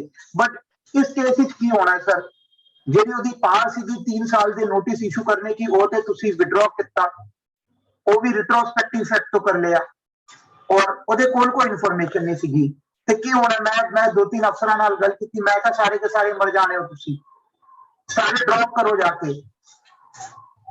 Obviously, it has to be dropped. You know, you can't proceed on a false presumption. If there is no material or information with the AO that there is escapement of income, then no point, you know, continuing with the proceeding. It would be indiscriminatory, it would be harsher thing, and it would be ultra virus. You don't have a valid jurisdiction, you can't proceed against me. आपने जिस premise पे notice दिया, वो premise ही खत्म हो गया. That assumption, that you know, sanctity of law is no more there. So this was one food for thought, sir. आगे चलते हैं sir. Section 149, subsection 1, up to 3 years, only escapement of income. Last year की बात कर रहा हूँ। Beyond 3 years, up to 10 years, escapement of income recorded in the form of asset. So I was pondering. They have defined share capital as asset. Am I right, Ashwini ji? And this definition they have borrowed from the proviso, fourth proviso to section 153 capital A subsection 1. Last year पहले भूल गए थे sir budget के अंदर. अगर आप लोग finance bill 2021 देखेंगे तो the definition of an asset was not there. So I spoke to 2-3 people. मैंने कहा तुमने क्या करा है, एसेट तो डिफाइन करो, सेम लेकर आओ जो डेफिनेशन वहां दी. अब ले आए सर, मैं तो चाहता ही था लेकर आए. एसेट की डेफिनेशन में लिखा शेयर कैपिटल, जिसके यहाँ सर थी उसके यहाँ शेयर कैपिटल दिख गई तो बोले कि यहाँ एसेट के फॉर्म में रिकॉर्डेड है. अरे भाई एसेट है, शेयर कैपिटल तो मेरी कैपिटल कंट्रीब्यूशन है, शेयर होल्डर्स की है. बैलेंस शीट में देख ऊपर हेडिंग कौन सी आती है, डेबिट साइड पर है क्रेडिट साइड पर है. Now where they were facing the problem, they were facing the problem in issues pertaining to deemed dividend. They were facing the problem in issues pertaining to bogus purchases. Obviously we could have said कि चलो जी bank account में पैसा है, bank deposit is also included in definition of the asset. Bogus expenses. So in order to combat all these kind of problems and in order to bring all these kinds of purportedly alleged escaped income within the ambit of section 148 of the act, now the expression used in the proviso to section 149 is the undisclosed, the escaped income is recorded in the form of an asset or an entry in the books of accounts. This is clause III. Clause II says any expenditure incurred at ceremony or an event. Oh look, ये क्या है? Ceremony और event, सिर्फ उसी का expense disallow करोगे? Ceremony और event का ही खर्चा डिसअलाउ करोगे, ऐड करोगे? बाकी खर्चा जो किताबों का है, सोए हुए सर, सोते रहने दो, सोते रहने दो. Probably they have gotten guided so far as clause II, expenditure incurred at ceremony or event by virtue of the provisions contained in 133 capital A subsection 5 capital A. शादियों ब्याहों पे जब इनके ऊपर इंस्ट्रक्शंस है ना सुभाष जी, आपको पता ही है सर कि मैरिजेस का ऑस्टेंसिबल एक्सपेंडिचर को वेरीफाई कर सकते, एग्जामिन कर सकते हैं, but only after the completion of such ceremony और ओकेजन और इवेंट. तो वहीं से सर वर्ड उठा लें, शांत बैठते हैं सर.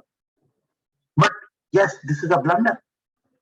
चलिए सर, अब अगली चीज बताता हूँ. क्या हुआ सर मोहित जी कि अभी जनवरी के अंदर अपने 2-3 दोस्त आए और बोले यार सिद्धार्थ भाई धंधा पानी तो सारा बंद है. मैं कहा नहीं यार ठीक है, अपना तो सदा बाहर है. बोला नहीं यार वो नंबर वो फोन नंबर वाला यू गॉट इट. बोले यार ये एसेट के डेफिनेशन में 50 लाख लिखी हुई है. मैंने कहा हाँ वो बिल्कुल लिखी हुई है. तो जब सर लास्ट ईयर ये 50 लाख आई थी तब भी मैंने भी सवाल उठाया था कि आप 50 लाख तक की क्या आप डीम्ड एस्केपमेंट ऑफ इनकम को बंद कर रहे हो और उस पर आंख बंद कर रहे हो? देखो 50 से ज्यादा 148 दोगे तो 3 साल तो सुख दुख झेल लेंगे और 3 साल के बाद सुख ही सुख है. ठीक है ना सर? तो सर उसको भी नलीफाई कर दिया. Let us take an example. SSC को अनसिक्योर्ड लोन मिला जी गगनदीप जी 24 लाख का, 24 लाख और 28 लाख का, 22 और 28 कर लो, 22 और 38 कर लो जी, 60 हो गया. मिस्टर ई से, मिस्टर ई, आप भी कहोगे ए नहीं लिख रहा, बी नहीं लिख रहा, एक्स नहीं लिख रहा, वाई नहीं लिख रहा, ई क्यों? ई मतलब एंट्री प्रोवाइडर, डूबियस एंटिटी. एवाई 19-20 में मिला जी 22 लाख का और एवाई 20-21 के अंदर मिला 38 लाख का. कितना हो गया जी? 60 लाख हो गया. Bye virtue of an explanation appended in section 149, a new explanation inserted in section 149, notwithstanding the fact that the individual value of transaction of purported escaped income is less than rupees 50 lakh, in case it is found that such similar transactions or aggregate of transactions are spread across more than one assessment year, then notwithstanding that this is less than the limit of 50 lakh, recourse to the provisions of section 148 could be made by the AO. कौन से सालों के लिए? इन दोनों सालों के लिए. तो हमारे कुछ फाजिल दोस्तों ने सर तीसरी इंटरप्रिटेशन निकाली। अब वो जब फिजिकल करोगे सर तब बताऊंगा, इस पे नहीं बताऊंगा, इस पे नहीं बताऊंगा सर, जूम पे नहीं बताऊंगा। चलिए सर, अब किसी की सर 148 140 रिकॉर्डिंग बंद कर लेते हैं, सॉरी पुष्कर जी, रिकॉर्डिंग बंद कर लेते हैं। नहीं रिकॉर्डिंग चलो sir, I think now probably ईश्वर की कृपा रही तो this wave has already subsided and each of us has already faced it one way or the other, and God forbid it's just a matter of another 4-5 months from now this wave will subsided and we have all learned to live with it. तो चलिए sir, अब यहाँ तक sir किसी member की कोई query हो तो पूछ लीजिए। 148 148A एक नया सेक्शन निकाल दिया सर, वो सर्वे सर सीजन के अंदर क्या होता था, 153 कैपिटल डी के अंदर अप्रूवल होता था एडिशनल कमिश्नर का, तो वो आ गया था इनका, तो वो उन्होंने 148 कैपिटल बी करके डाल दिए, नया सेक्शन डाल दिया। Clear sir? चलिए यहाँ तक सर चैरिटेबल के अलावा बजट में किसी को कुछ भी पूछना है तो वो पूछ लीजिए, चैट बॉक्स के अंदर तो मोटा मोटी लग रहा है कि सब खाली है। ये प्रिजम्पशन और अजम्पशंस का ही सेक्शन है, एक्टर तो ये मैं प्रिजम्पशन भी ले रहा हूं सर। चलिए सर, अब सर 2-3 छोटी अमेंडमेंट हुई है, specially for those people who profess the service as seizure matters. Hitherto 2 यानी अभी तक अनडिस्क्लोज्ड इनकम की जो पेनल्टी है 271AA में, सेक्शन 68, 69, 69A to 69D की जो पेनल्टी है 271AA as inserted by Finance Act number 2 of 2016, 10% of such income referred to in the said section, and 271AA सबसे गंदी sir, 100% equivalent to the amount of false entry, bogus billing, GST वाली। अभी तक sir ये penalty जो है वो assessing officer लगा सकता था। Now this power to impose this penalty is proposed to be allowed even to the CIT appeals. ठीक है सर, तो ये कुछ ऐसी चीजें थी सर कि विच आई वांटेड टू डिस्कस। एक सर नई पेनल्टी आई है, चलिए चैरिटेबल जब डिस्कस कर रहे हैं और पेनल्टीज की बात कर रहे हैं तो वो भी डिस्कस कर लेते हैं। This is a new penalty which is proposed to be levied under section 271AA, which is a newly inserted section. Now the heading of this section reads that penalty on account of unreasonable payments made to specified persons. ध्यान से सुनना, penalty on account of unreasonable payments. कौन सी sir? Reasonable या unreasonable? Unreasonable.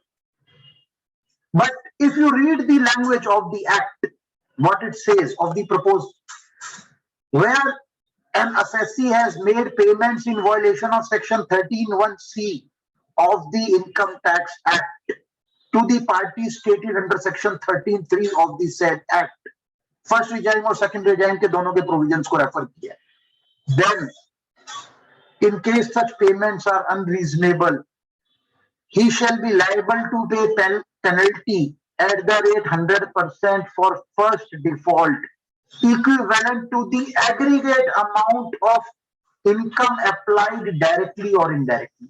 Aggregate amount of income, not unreasonable, aggregate amount. Drafting में गलती हुई है, ठीक हो जाएगा। सेक्शन डिसअलाउ करता है सिर्फ अनरीजनेबल इनकम, आप पेनल्टी लगाना चाह रहे हो एग्रीगेट अमाउंट पर। Let us understand by an example. ਤੁਸੀਂ ਰੈਂਟ ਦੇ ਰਹੇ ਹੋ ਸਪੈਸੀਫਾਈਡ ਪਰਸਨ ਨੂੰ, ਟਰਸਟੀ ਨੂੰ, ਰੈਂਟ ਦੀ ਫੇਅਰ ਮਾਰਕੀਟ ਵੈਲਿਊ ਜਿਹੜੀ ਸੀਗੀ ਪ੍ਰਾਪਰਟੀ ਦੀ ਫੇਅਰ ਰੈਂਟ ਜਿਹੜਾ ਸੀਗਾ ਉਹ ਸੀਗਾ 24 ਲੱਖ ਰੁਪਏ ਸਾਲਾਨਾ, ਤੁਸੀਂ ਰੈਂਟ ਦੇ ਰਹੇ ਹੋ ਉਹਨੂੰ 75 ਲੱਖ ਰੁਪਏ, ਤੇ 13(1)(c) ਤੁਹਾਡਾ ਜਿਹੜਾ ਜੋ ਡੀਮਡ ਇਨਕਮ ਆਣੀ ਹੈ ਉਹ ਆਣੀ ਹੈ 48 ਲੱਖ। ਉਹ income is exigible, that 48 lakh only is exigible to 271AA. But language जो इन्होंने यूज की हुई है उन्होंने वेख के लगता है कि रेफर कर रहे हैं एग्रीगेट अमाउंट में, दैट इज 72 लाख में। Probably in all fairness it is drafting error and it should be combated either by virtue of post budget memorandum, और तुसी डीटी दिए तो भी देना चाहते हो तुसी दे सकते हो sir. I leave it to the house. So this was the penalty part. This was the other part. Now let's come to the last part, which is the amendments which have been made to the charitable institutions and organizations. You know, they have referred to two regimes. The first regime is the class of assessment. Yes. ਜਿਹੜੀ penalty है, it means ਇੱਕ ਤਾਂ disallowance ਉੱਤੇ ਹੋ ਜਾਣੀ ਹੈ 11-12 ਚ application ਨਹੀਂ ਮਿਲਣੀ, ਨਾਲ penalty ਵੀ ਦੇਣੀ ਹੈ। ਟੈਕਸ ਵੀ ਤੁਸੀਂ 30% ਦੇਣਾ ਹੈ। 30% ਦਾ ਟੈਕਸ ਦੇਣਾ, ਨਾਲੇ ਇਹਦੇ penalty। 15 BBI ਨਵਾਂ ਸੈਕਸ਼ਨ ਆਇਆ ਹੈ। ਉਹ ਇੱਕ ਅਲੱਗ ਹੋ ਗਿਆ, ਨਾਲ penalty ਹੋ ਗਈ। ਸਰ ਅਸੀਂ ਕੀ ਕਰਦੇ ਸੀਗੇ, ਹੱਲੇ ਤੇ ਕੀ ਕਰਦੇ ਸੀਗੇ। Let's take an example that my SSC has applied. You know, it was a practical situation. My SSC applied 95% of the total income for the purpose of charitable activities within India. ਉਹਦੀ ਸਕਰੂਟਰੀ ਚ ਉਹਦੇ ਕੋਈ ਖਰਚੇ inadmissible ਮਿਲੇ, unreasonable ਮਿਲੇ, 31C ਦੀ ਆਪਾਂ ਗੱਲ ਕਰ ਰਹੇ ਹਾਂ, ਤੇ ਉਹ let's say presumably were out of 95% application they were let's say 8%. ठीक है, ਇਹ ਉਹਨੇ ਕੀਤਾ 8% डिसअलाउ कर दिया। मेरे एसएससी ਨੂੰ ਫਰਕ ਪਿਆ ਨਹੀਂ ਪਿਆ, ਲੇਕਿਨ penalty ਲੱਗਾ। ਗਗਨ ਸਰ ਤੁਸੀਂ ਦੱਸੋ ਫਰਕ ਪਿਆ ਐਸਐਸसी ਨੂੰ? ਨਹੀਂ ਫਰਕ ਪਿਆ, ਨਹੀਂ ਪਿਆ ਨਾ? ਨਹੀਂ। क्यों नहीं पिया? क्योंकि 85% तो मेरा एसएससी फिर भी ऊपर ही रहा।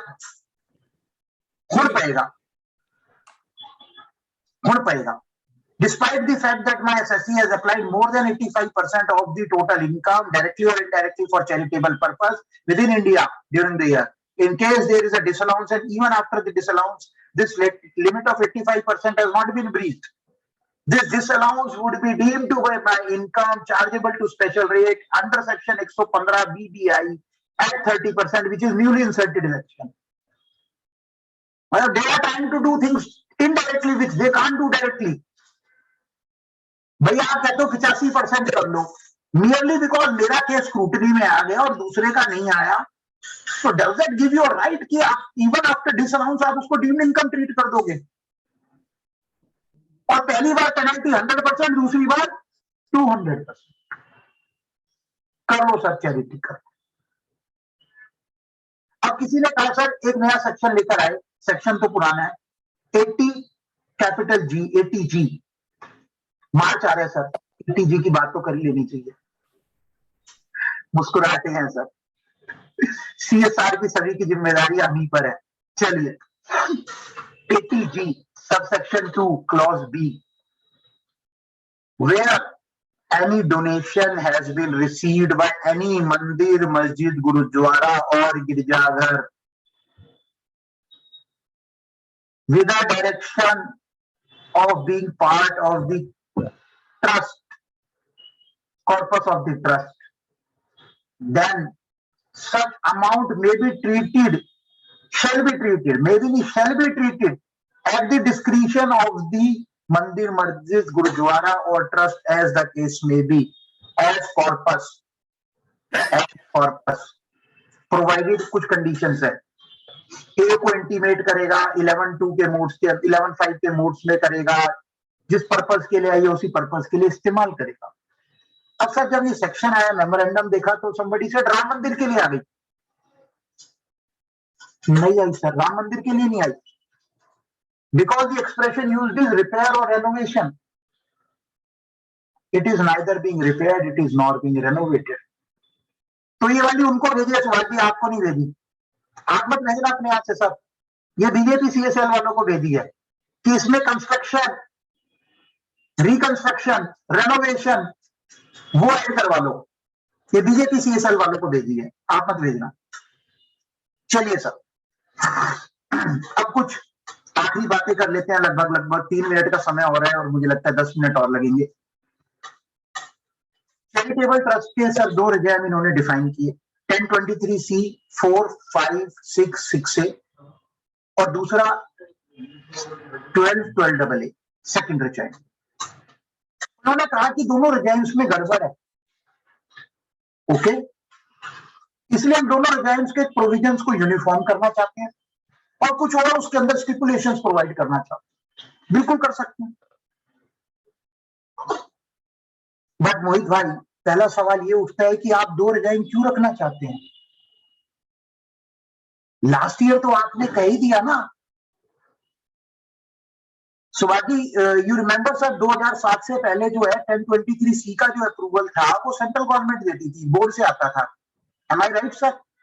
2007 के अंदर ये डीजी इंटरनेशनल उसके हुआ, सीसी एग्जेम्पशन को हुआ, है ना। और 2021 के अंदर जो फाइनेंस एक्ट में प्रोविजंस आए उसमें री रजिस्ट्रेशन जहां प्रोवाइड की गई वहां प्रिस्क्राइब्ड अथॉरिटी थी प्रिंसिपल सीआईटी या सीआईटी एग्जेम्पशन, यही हुआ था।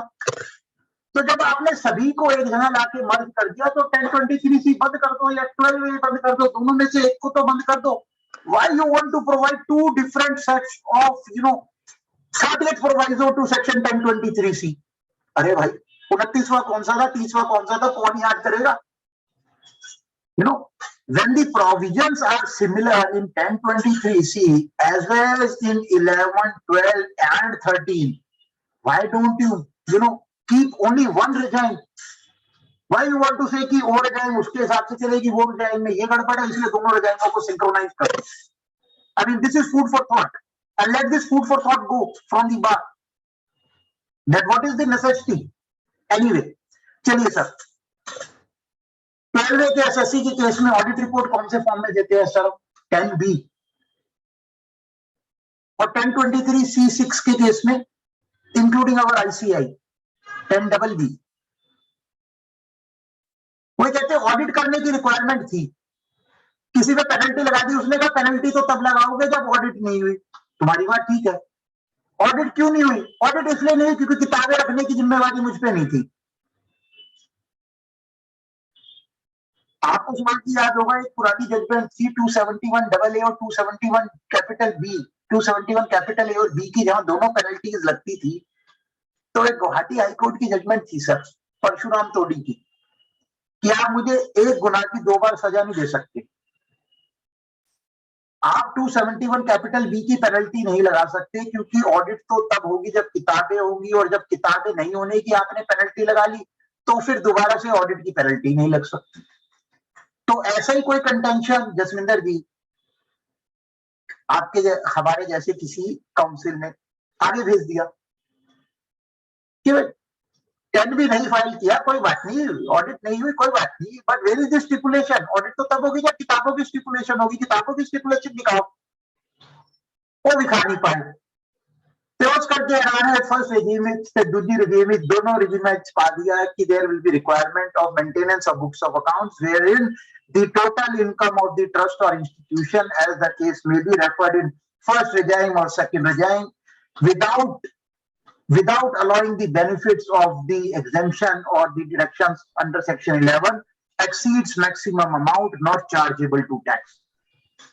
सर ऐसे कलाकार भी थे जो किताबें रखते नहीं थे ट्रस्टों की और सोसाइटियों की? हाँ जी, ऐसे कलाकार भी थे जो बुक्स ऑफ अकाउंट नहीं रखते थे। भारत भूमि जो है ना, ये बहुत विचित्रताओं की भूमि है, और you know I mean imagination is the sky limit. Charitable है, समाज का समान है, समाज की है, उसके in spite of that I don't wish to, you know, place on record anything contrary, but you know, most of us, we have read about the provisions contained in Rule 3BBB, substantially financed, 1023C IIIAD. Yes, sir. Now, what is the definition of substantially financed? More than 50% finance should come from the central government or the state government. Am I right? Now, if somebody approaches me or you or any of the august member whose benign presence is there in this webinar, what will we tell that person? कि boss 50% से काटा है, एनो एग्जामिशन नहीं मिलनी 1023C IIIAD की, छड़ दे एनो साढ़े को इसका इस इमेजिनेशन दे भी बंदे आए और लिख दे कि लॉ है कहंदा है, बट तुसी आ भी कर सकते हो, तुसी एग्जामिशन ले भी सकते हो, जे तुसी डिसएंटाइटल भी हो तो भी तुसी ले सकते हो, तुसी की करना है वो मैनू दस दो, वो मैं कर दूंगा। So imagination is, you know, it's beyond comprehension. Let's not get fancied. You know, the problem is that आंख बंद करके तो सब जो है ना मक्खी भी खा लेते हैं, और आंख खोलने के बाद तो बाल भी नहीं निकल सकता सर, वो पानी या खाना ही फेंकना पड़ता है। So it's as good as that, and probably this is one of the noblest professions, the profession of law, which enlightens us and which empowers us to distinguish between what is incorrect and what is correct. चलिए sir, तो पहली situation ये थी maintenance of books of accounts की. 271 AA की penalty आपको बता दी. अब तीसरा क्या था सर कि जब प्रिंसिपल सीआईटी के पास अगर रेफरेंस जाता था किस चीज का, रजिस्ट्रेशन की विड्रॉल का, तो उसकी कोई टाइम लिमिट नहीं थी सर. विड्रॉ करने का कोई टाइम लिमिट नहीं थी.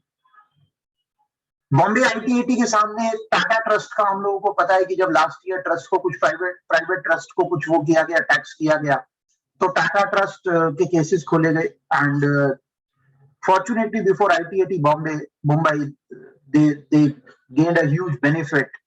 The judgment was in their favor, but the nemesis of that judgment, this amendment began from that judgment, and which now provides that with respect to any reference received by the principal CIT or CIT exemption for withdrawal of registration or recognition under the first regime or the second regime, the principal CIT or the CIT exemption, as the case may be, shall pass an order in writing forthwith after examining and after conducting such inquiries as he may deem appropriate, either to cancel the registration or to refuse cancellation of the registration. Refuse cancellation.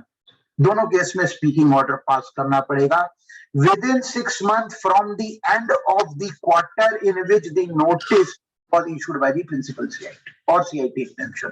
तो sir ये statutory time limit दे दी गई है, legally provide कर दिया गया है कि आप रजिस्ट्रेशन कैंसिल कर सकते हैं और चाहे तो नहीं भी करिए, लेकिन दोनों ही सूरतों में आपको रिटर्न ऑर्डर लिखित के अंदर एक आदेश पारित करना पड़ेगा. Am I clear, sir?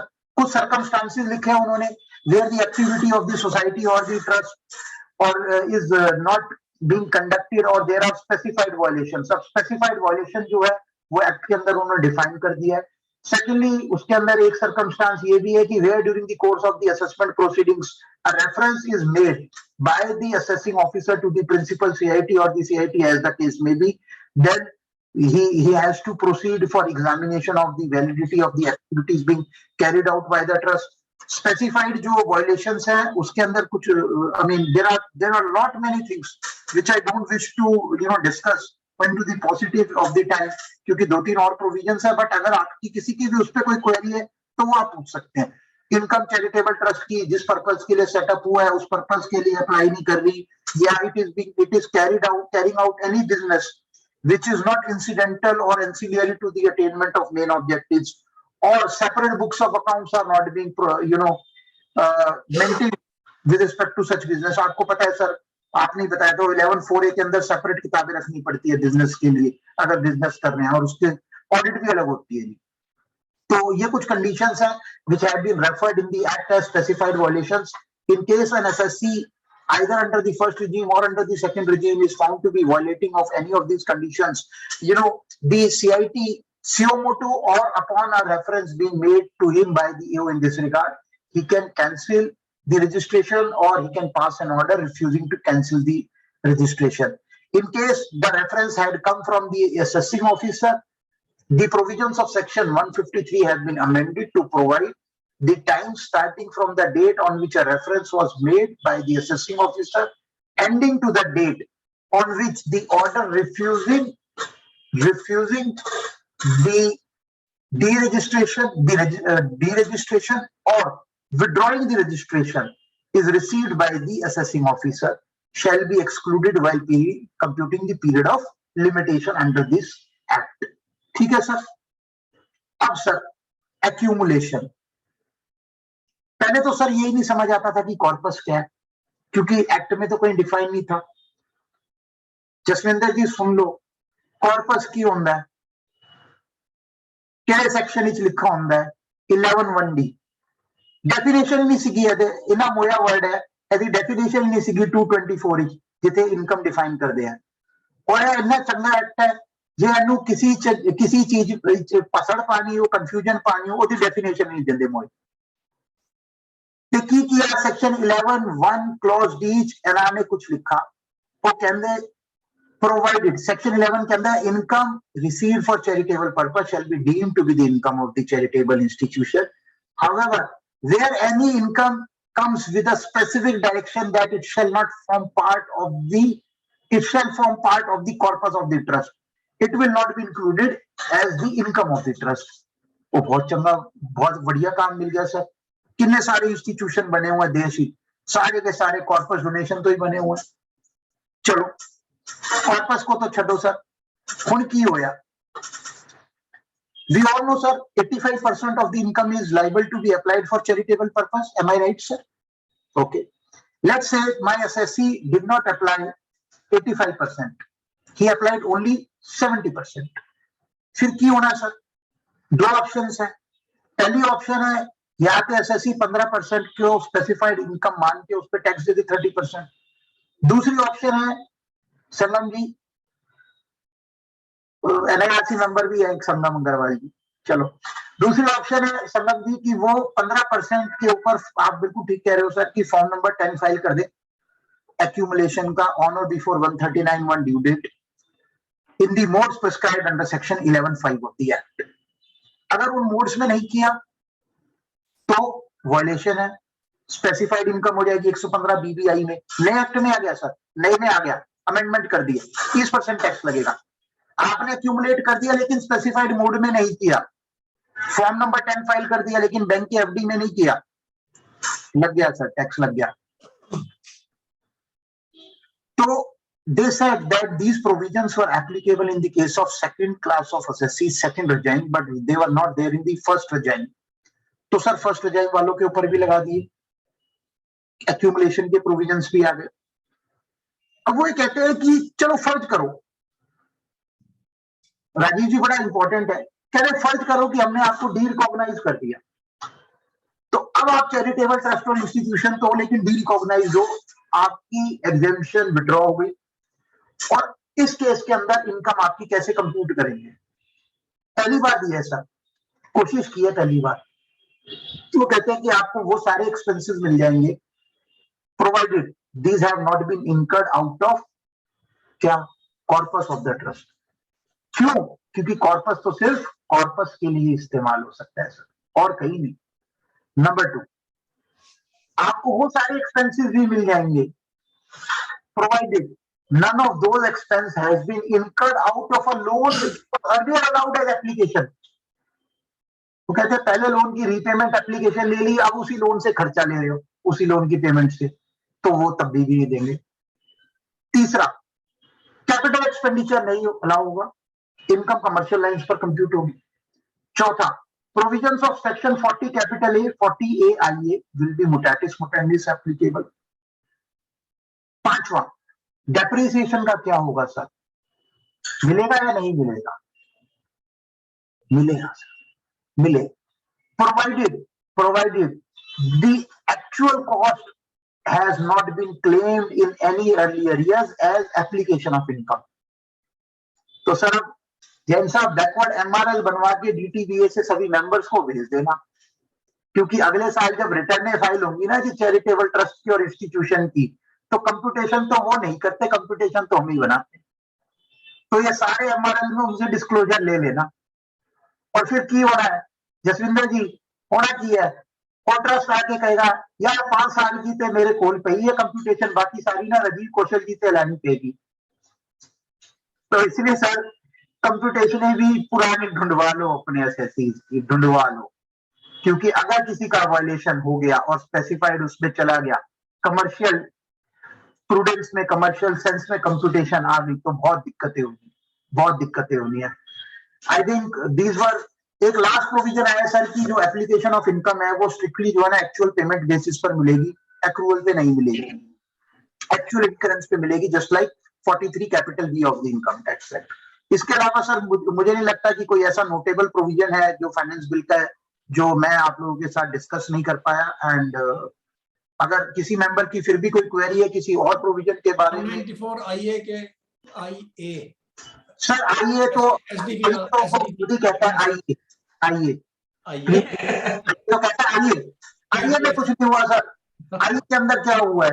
वो जो टीडीएस काटना पड़ता था प्रॉपर्टी के रिमूवल परचेज ऑफ प्रॉपर्टी के ऊपर, वो एक्चुअल कंसिडरेशन पे हो जाता था. नाउ दे से कि एक्चुअल कंसिडरेशन और the value, DVO value, circle rate, DLC value. Rajasthan में डीएलसी कहते हैं, पंजाब में मुझे नहीं कहते क्या कहते.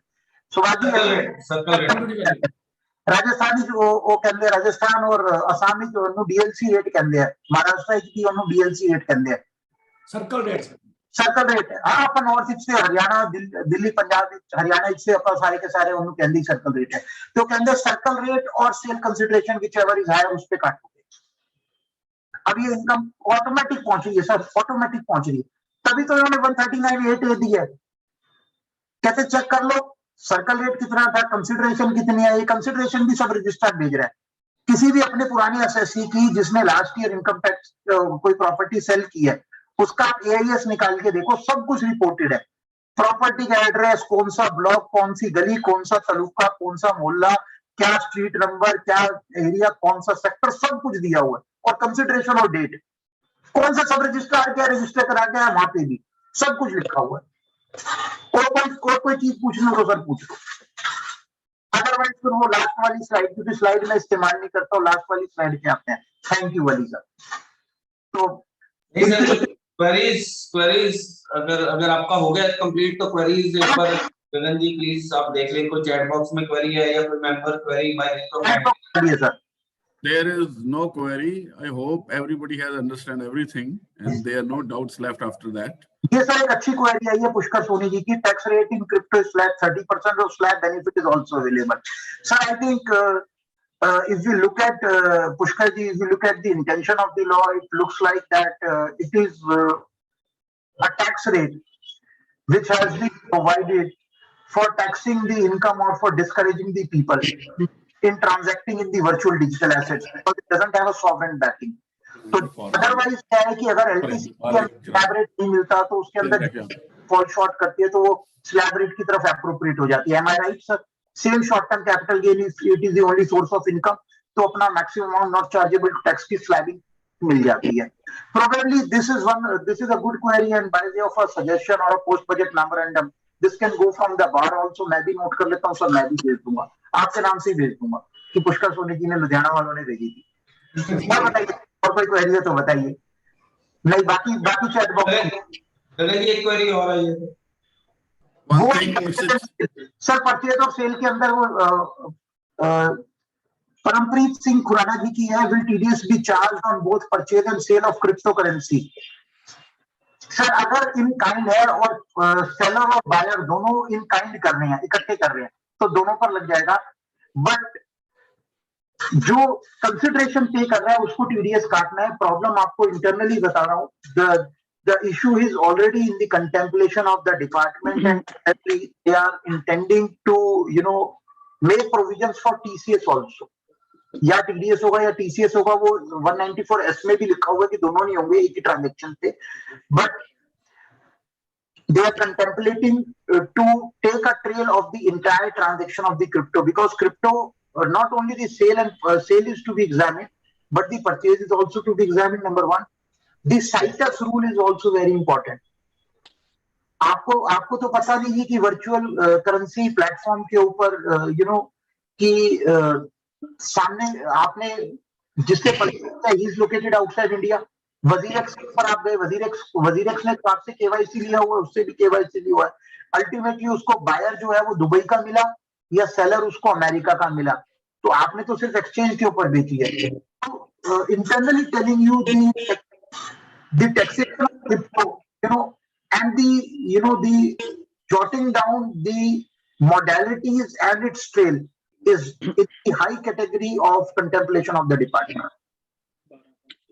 Jain sir, एक क्वेश्चन है with respect to virtual digital currency. अभी इसका taxation तो अभी इस फाइनेंस बिल में proposed है, but the transaction which have already been executed and from which the profit had already been accrued in the earlier years, तो उसका taxation का क्या स्टेटस रहेगा? Sir, you see, in the absence of any specific provision, now these specific provisions have come from this date, which is a prospective date. This is a prospective date, not a retrospective date. Number one. Number two, whenever we look at the legality of any provision, we always look at it at the relevant chapter heading of the, that is the member in the provision has been, as well as we also look at it at the speech of the finance minister. So there is nothing contrary to suggest that these provisions are abuse provisions, or these provisions are based on, anti-evasion or or indicate evasion of tax. In my humble understanding, for and up to the periods for which there was no specific provision, the SSE can avail the provisions of the Act itself by amplifying, by being able to prove whether it is a trading asset, that is a, or whether it is a the business it depends. I mean, if I have to take a call, I'll obviously take a call depending upon the frequency of transaction, nature of transaction, capital कहाँ से आएगी, कितनी आएगी. So all these, अगर वो पता लगता है डेली सुबह बैठ जाता है उसके ऊपर वजीर एक्स के ऊपर और दिन भर में 100 ट्रांजेक्शन प्लस की 150 माइनस की. So it's a trader. He is trader. He is not an investor. But एक बार क्रिप्टो ले लिया, इथेरियम ले लिया, बर्थडे के ऊपर, एनिवर्सरी के ऊपर ले लुआ के उसके बाद भूल गया, साल के अंदर अगले साल में जाके उसको बेच रहा है. So he is an investor. So lot many factors are to be considered, but it is advisable in any case, A, to examine the source of investment, and B, to offer the tax in the absence of any specific provision as per the normal provisions which were applicable at that time to that specific stream of income. But sir question is that कि अभी basis of charge अगर देखा जाए तो अभी इस finance bill में propose किया गया है, तो जब तक बेसिस ऑफ चार्ज ही नहीं होगा तो I think it is a bleak argument. It is a bleak argument. We cannot say it is a capital receipt not liable to be charged. अगर 224 को देखो तो 224 के अंदर inclusive definition, open definition है. मैं आपको बताता हूँ उसके अंदर अभी क्या है कि fortunately, I was able to author a detailed, write-up on the cryptocurrencies, and one of the suggestions is national level body be established to safeguard bona fide investors, cryptocurrency and virtual currency from frauds. The Advertisement Standard Council of India must be regulated so that advertisement by virtual currency providers meant targeted for Indian viewers must adhere to the stipulations as may be prescribed by the central government.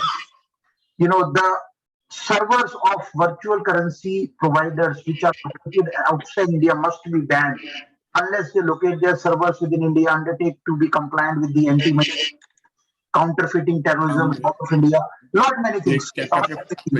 So, I mean, can't say, but in the absence of any specific provision pertaining to taxation of this particular kind of receipt, no presumption can be taken that this is a capital receipt which is not liable to be included in the income of the assessee.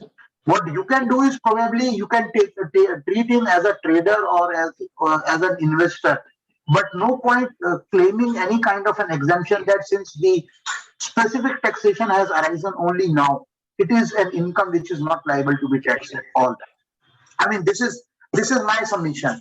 What you are suggesting is also, another contention that yes, since you have not treated the tax or provided for taxation of this, I am treating it as a capital receipt. But क्या होगा sir कि जब divergence of opinion आ जाएगी, कुछ सरकार के घर के अंदर चला जाएगा, तो क्या होता है कि एक rigors of penalty जो है वो खत्म हो जाती है. And the courts they start looking at it from a pragmatic point of view कि yes, देखिए आपको बताता हूँ एक जजमेंट बताता हूँ सुप्रीम कोर्ट की Dilip Kumar and company constitutional bench 2020 की, अपने यहाँ काफी मेंबर्स ने जो है ना प्रेफर किया होगा. It was rendered with respect to the excise laws, but what that judgment provides is that where you are claiming an exemption, there is a very high onus on the person who is claiming the exemption to justify that the relevant conditions are met out, they have been fulfilled, and to prove his case. तो अगर मैं इसको capital receipt मान के exemption treat करता हूं तो मुझे फिर अपना केस उस जजमेंट के मद्देनजर भी बनाना पड़ेगा. I am not giving you any kind of a thoughts or threads or goosebumps, but I am just giving you food for thought which is balanced on both the sides. So rest I leave to you, to your prudence, and to the intention of your assessee, obviously. Thank you, sir. Thank you. There is one query from Mr. Rupinder Than. In So crypto, the word transfer is used, benefit to transfer is available to or not. Relative का मतलब आपको बता तो दिया कि crypto जो है movable asset की डेफिनेशन में आ गया, रिलेटिव की जो स्पेसिफाइड रिलेटिव की डेफिनेशन है उसमें आप ट्रांसफर कर सकते हो, कोई प्रॉब्लम नहीं. Secondly, if transfer gifted to other person then taxation as per state और 30% on recipient. Yes, obviously sir, 30% के ऊपर उसके ट्रांसफर के अंदर से गिफ्ट एक्सक्लूडेड है. ट्रांसफर के अंदर से गिफ्ट एक्सक्लूडेड है 247 की डेफिनेशन के अंदर. तो अगर मुझे उसके ऊपर करना पड़ेगा कि भाई I always content the transfer 247 section 2 subsection 47 it excludes gift. तो वहां पर क्योंकि गिफ्ट नहीं है तो मेरे ऊपर आप एफएमपी के ऊपर मैं गिफ्ट भी कर रहा हूं और उसके ऊपर प्रिजम्पटिव टैक्सेशन भी दे रहा हूं. No, it can't happen. It will be liable to be taxed in the hands of the recipient. In the hands of the recipient. Sir, I have a query not related to amendments. Gagan ji, अगर कोई और नहीं है तो मैं पूछ लूं जी. yes sir, certainly. Sir, in case of charitable institutions, there is a condition in section 12 where that return of income is to be filed within due date. Earlier ये condition नहीं थी. तो नागपुर होटल के केस और Gujarat high court के जो judgement के constitution court ने कंफर्म कर दिया था, गुजरात हाई कोर्ट की, उन्होंने कहा था असेसमेंट प्रोसीडिंग में आप फाइल कर दो, हो जाएगा. तो लेकिन ये अमेंडमेंट जो आई है, इंसर्शन जो आई है 12A में, उसके बाद आई उस जजमेंट के बाद. बिल्कुल है. क्या उस जजमेंट को हम अभी भी फॉलो कर सकते हैं, नागपुर और उससे गुजरात हाई कोर्ट की जजमेंट को? I'll come to your concern and I'll amplify the scope of your query. Your query is only limited, Subhashi, to section 12A. Any procedural lapse? Right. So let's add more spice to it. 115B Form 10 IC assessment year 2021 was the first year to have filed electronically on or before the 139(1) due date. Now, lot many assessees missed out the bus. I think day before yesterday that I wrote a request to the Central Board of Direct Taxes Chairman CBDT in my personal capacity, telling him to come out and urging him to come out with an instruction under section 119 subsection 2 clause B, relaxing the conditions by condoning the delay, by making the utility available for filing the return and for condoning the delay. Then also very recently one of the judgments has come in the scope of आपको पता है sir, there is a CBDT circular 9 of 2015. In case anybody forgets to file his income tax return and there is a claim of loss or a claim of refund, subject to monetary limits, condonation petition can be filed with the CIT or principal CIT and above 50 lakh to the CBDT. So it was in the perspective of that CBDT instruction that Honorable Karnataka High Court very recently, perhaps in 2021, it came out with a detailed judgment wherein they went on to the extent of telling to the department that you don't have a right to disentitle an assessee in filing or online furnishing of a form even after the period is over. I mean, you should not do this. Let's say if I today try to file an income tax return for assessment year 2021, perhaps I won't be able to do this because if at all I have to file, I have to write that it is in pursuance to a 142(1) or it is in pursuance to a 153 capital A or 153 capital C or 148 or a number of things. But technically, in case I wish to file, I can't do this. So in that particular judgment, the Honorable High Court went on to the extent of telling that you want this court to issue permanent directions to you or you will come up on something on your own. So it is not like, and coming back to what we were discussing, there are two kinds of things. A, substantive law. B, procedural law. What is substantive law? Substantive law says any person being an assessee whose total income exceeded maximum amount not chargeable to tax shall pay income tax. Basic charging section है जी income tax का.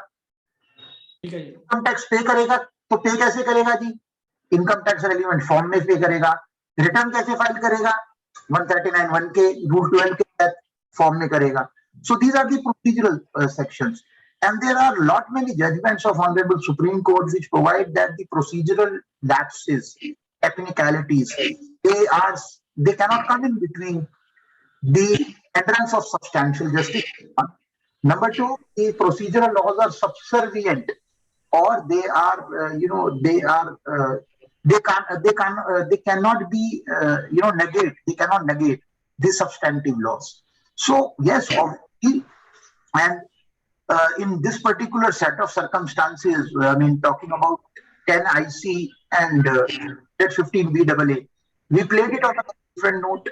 We got many RTIs filed with the CBDT asking how many returns were filed, how many SSCs opted for 115 BAA, how many of them had filed 10 IC, how many of them filed 10 IC within the 139(1) due date, how many of them did not file at all, how many filed after 139(1) due date.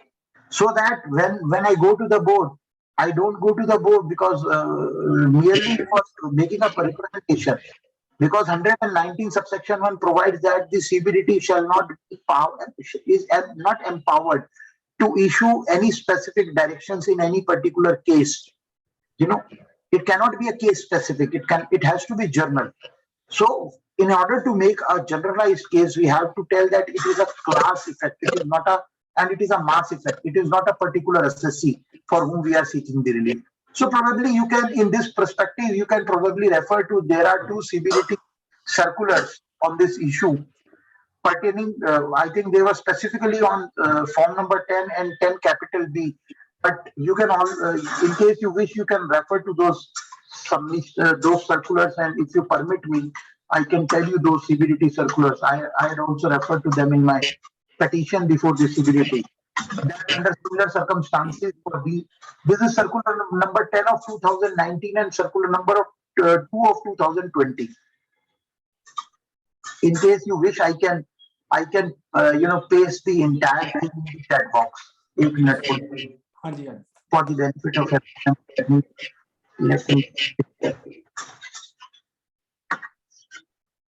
I think now it has come.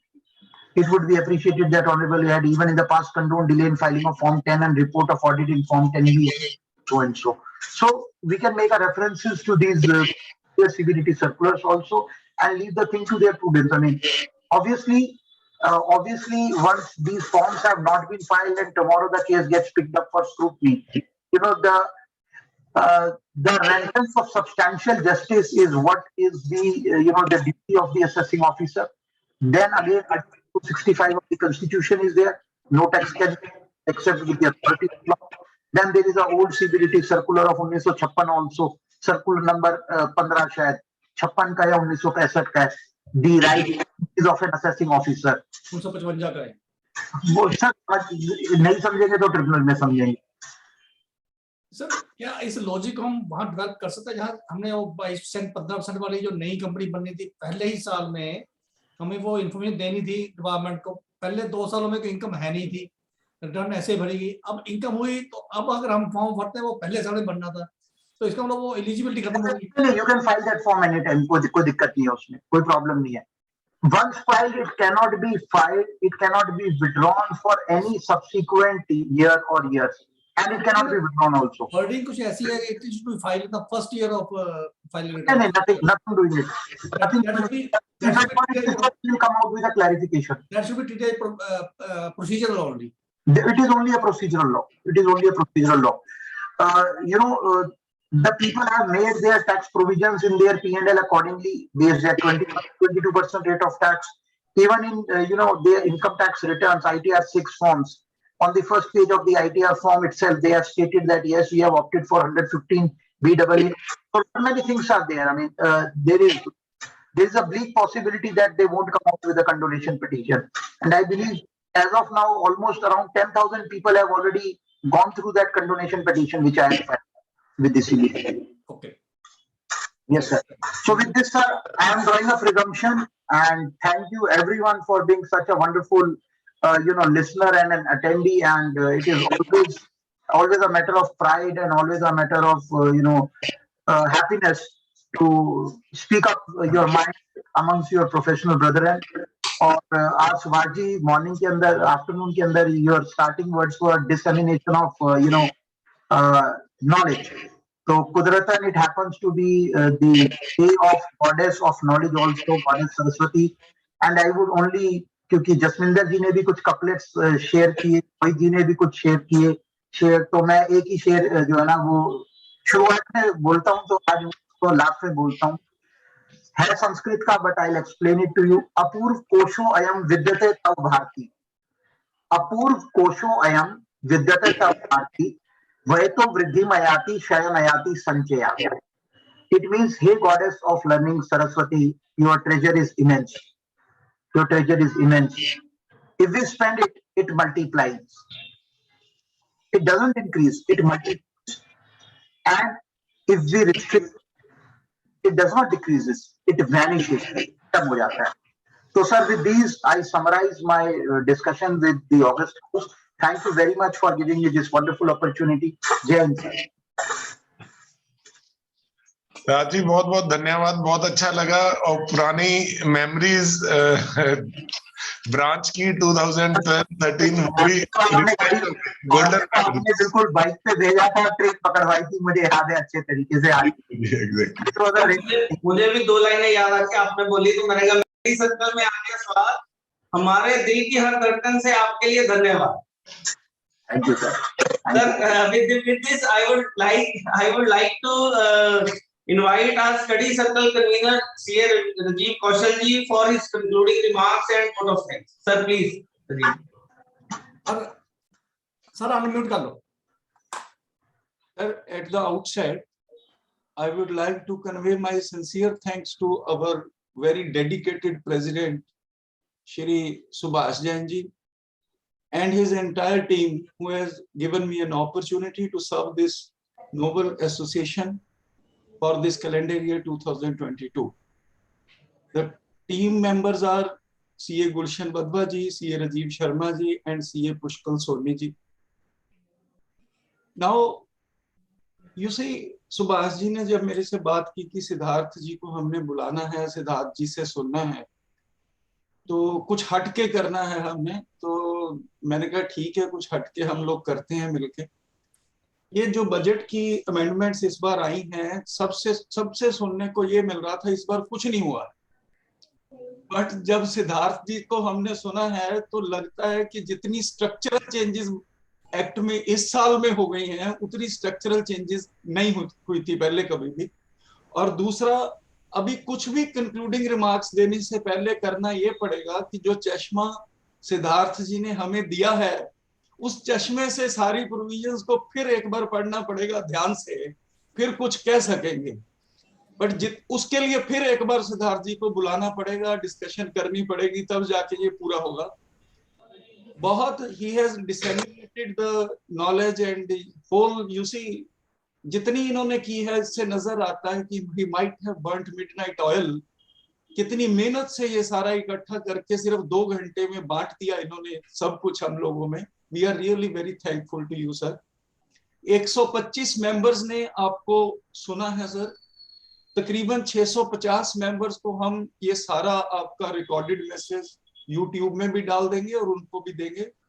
और दूसरा, हमारी PTBA है यहाँ, Punjab taxi bar association, TBA tax bar association है, उसमें भी सारा डाल देंगे, सो दैट जितनी मेहनत आपने ये की है वो उसका फायदा हम सारे मिलजुल के उठा सकते. और अगली बात ये कि इसमें जितना मुझे समझ आया, थोड़ा बहुत मैं डिस्कस करना चाहता हूँ. एक तो ये 247A में आपने बताया कि वर्चुअल डिजिटल एसेट और ये करेंसी की बात है. Sir, I could not understand कि गवर्नमेंट 2016 में पहले RBI ये लेके आया था कि बैन कर दिया, फिर सुप्रीम कोर्ट ने उन्हें कहा, जहां तक मुझे समझ है, अगर कोई अपॉर्चुनिटी आपको नजर आती है आप उसे बैन ना कीजिए, उसको ठीक ढंग से एडमिनिस्टर कीजिए, उसके लिए रूल्स बनाइए, उसके लिए रेगुलेशंस बनाइए, सो दैट कि टेक्नोलॉजी के वर्ल्ड में जो चेंजेस आ सकती है और आम पब्लिक एट लार्ज उसका बेनिफिट उठा सकती है, उसके लिए आप प्रॉपर उसे रेगुलेट कीजिए. That was the instruction given by Honorable Apex Court to RBI at that point of time, which I could recollect at that point of time. But I am very much surprise कि 16 से लेके 22 तक government उसको administer करने के लिए कोई methodology develop नहीं कर पाई, कोई लॉ नहीं लेके आ पाई। बट ये जरूर 22 में 21 में आके इनको लग गया कि इस पे कम से कम टैक्स जरूर हम लेंगे। To my utter surprise, you see, एक तरफ आप कहते हो कि ये इलीगल बिजनेस है, ये इलीगल काम है, आप इसमें इंडल्ज नहीं हो सकते हो, आप रेड करते हो नॉन प्लेटफॉर्म्स पे जो वर्चुअल करेंसी में डील करते हैं, और एट द सेम टाइम आप उसकी इनकम को टैक्स करते हो। I could not understand the intention of the government. You can not act merely like this कि आप टैक्स कलेक्शन करो, पहले अपना होमवर्क पूरा करो एडमिनिस्ट्रेशन का। दूसरा, राइटली इन्होंने ये किया, वर्चुअल डिजिटल एसेट बना दिया, because you they could not name it as a currency. Currency by definition has to be printed by the regulator, your central bank has to play that role. वो ठीक है, virtual digital asset आपने बना दिया, उसको tax किया, legality should definitely be established there. दूसरा point sir, वो जो 28 का आपने बताया था, वो भी अमेंडमेंट से मैं काफी हद तक सहमत हूँ। बहुत ज्यादा इनकम्स लोगों को फॉरेन टूर मिलते थे, लोगों को इनकम्स मिलती थी, जो लोग टैक्स नहीं करते थे उसे indirectly through monitoring mechanism of TDS लेके आ गए हैं। This is very very good provisions, I am really appreciating. 14A के रिलेटेड में सर आपने बताया, I had always been a different opinion. ठीक है, कोर्ट्स ने, हाई कोर्ट्स ने कहा कि जी इनकम नहीं होगी तो आपका एक्सपेंडिचर डिसअलाउ नहीं होना चाहिए, but I could never digest it in my personal capacity. You see, incurring of expenditure has nothing to do with your that earning of income. A very simple example I can quote, 10 crore रुपए बोरो करके सीधा shares में लगा देता हूँ जिसमें 1 रुपया भी डिविडेंड नहीं आता है, उसका interest how can I claim it in my profit and loss account? Whereas 28 से 37 की जो डिडक्शंस वाला सेक्शन है, वो कहता है कि it has to be necessarily incurred for the purpose of business. This interest is not for the purpose of business. So with due regards to all courts, with due regards having all, I beg to differ with them on that ground, and this provision has been rightly amended. Then there comes other provisions. 68 में बड़ा damaging provision जो अश्विनी जी ने भी बताया, आपने भी बताया, but this is very much damaging part, how a borrower can ask to the lender कि भाई मुझे पहले अपने कागज दिखाओ। You see, कॉन्स्टिट्यूशन राइट देता है मुझे अपने पेपर्स पे कॉन्फिडेंशियलिटी का। मैं जिसको लोन दूं उसको अपने डॉक्यूमेंट्स बांटता फिरूं, ये कहां की बात है? आप कहोगे source of source, this is ridiculous. आप कैसे उसको एस्टेब्लिश करोगे, कैसे उसकी बात करोगे, ये बात समझ के बहुत बाहर है, और इसके लिए हमें बार की तरफ से, इंस्टीट्यूट की तरफ से जरूर इसमें जाना चाहिए। दूसरा 179A में आया है चेंजेस, उसके बारे में भी कुछ डिफरेंट ओपिनियन है, मैं ऑफ द रिकॉर्ड आपसे उससे डिस्कस करूंगा सारे। बाकी ये इतनी चेंजेस 133A में करती हैं, 148 में है सीटीपी को पेनल्टी की चैरिटेबल इंस्टीट्यूशन की। वो सारी बातें वही हैं कि मुझे फिर चश्मा लगा के आप वाला पढ़ना पड़ेगा इसको, तो फिर ही उस पर कुछ कंक्लूडिंग रिमार्क्स मैं दे पाऊंगा। I am at this point of time incompetent to speak on that. उसके बाद सर एक दो चीजें और मैं डिस्कस करना चाहता हूँ इस प्लेटफॉर्म पे। ये गवर्नमेंट हमेशा कहती है ease of doing business, ease of doing business. Income tax को इतना टफ हर साल बताते जा रहे हैं, इतनी स्ट्रक्चरल चेंजेस करते जा रहे हैं, जिसके से कोप विद करना प्रोफेशनल्स के लिए इतना डिफिकल्ट हो गया है, तो आम असेसी कैसे कोप विद करेगा? We must have a thinking on this. और दूसरा उसके बाद कोर्ट्स का है, कोर्ट्स कुछ डिसीजन लेते हैं, हम उसे अनडन कर देते हैं। कई केसेस में लगता है कि yes it deserve to be undone, कई केसेस में लगता है कि ये इनएफिशिएंसी ऑफ द डिपार्टमेंट, जैसे अश्विनी जी ने कहा 68 में अगर आप एस्टेब्लिश करने में नाकामयाब हो, आपके ऑफिसर नहीं एस्टेब्लिश कर पा रहे हैं, इसका मतलब ये नहीं है कि इनएफिशिएंसी ऑफ डिपार्टमेंट को आप हमारे ऊपर लागू कर दो। मेरा अपना पर्सनल ओपिनियन ये है, even after insertion of both these provisions, they cannot, you see, put mandate on me कि आप सोर्स का सोर्स एस्टेब्लिश कीजिए, because law is very clear.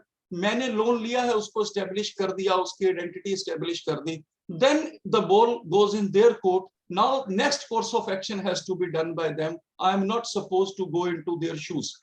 So even after insertion of both these conditions, मेरी position वही रहती है, legal position, substantive law change नहीं होता है मेरे हिसाब से। ये कोर्ट्स को अंडन करना या ना करना, इनकी सारे जजमेंट्स को, बहुत पुरानी जब आजादी का टाइम था, अंग्रेज कुछ कुछ करते जा रहे थे, दुष्यंत कुमार जी की एक पोएम उन्होंने तब लिखी थी। वो पोएम मुझे अब भी याद आती है। आज भी कहीं ना कहीं हम गुलाम हैं पॉलिटिकल सिस्टम के, कहीं ना कहीं हम गुलाम हैं इस एडमिनिस्ट्रेशन के, कहीं ना कहीं हम गुलाम हैं जो सोशल सिस्टम हमारा इतने सालों से बन गया है। और last but not the least, the most important part is, कहीं ना कहीं गुलाम हैं हम अपनी उस सोच के जो 70-75 साल में आजादी के बाद भी हमारी वही बनी हुई है, हर चीज को नेगेटिवली देखी। क्या पोएम थी वो? कहते हैं पोएम ये थी, तब अंग्रेजों के खिलाफ लिखी थी और अंग्रेजों ने उनको तब जेल में कर दिया था, कुछ महीनों बाद छोड़ा। कहते थे पीड़ पर्वत सी हुई है अब पिघलनी चाहिए, पीड़ पर्वत सी हुई है अब पिघलनी चाहिए, इस हिमालय से अब कोई गंगा निकलनी चाहिए।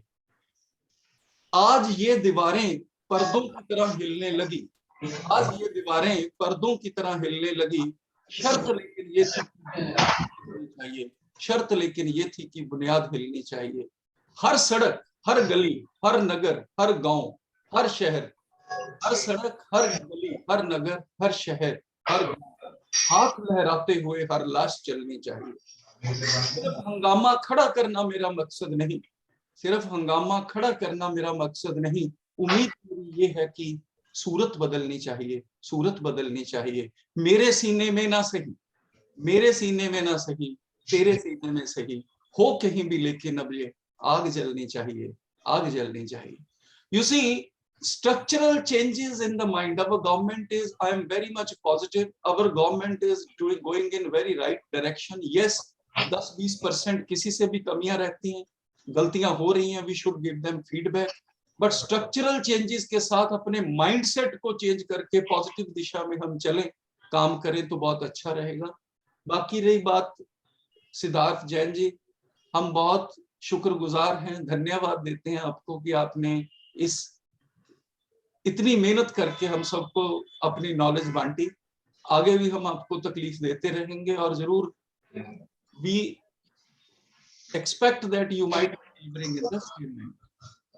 And you see, another duty casted upon me by Subhash ji to propose vote of thanks. I convey my sincere thanks to you, Shri Sidharth ji, who has spared you have spared your valuable time for all of us. My thanks are also due to all members of the bar who has also spared their valuable time.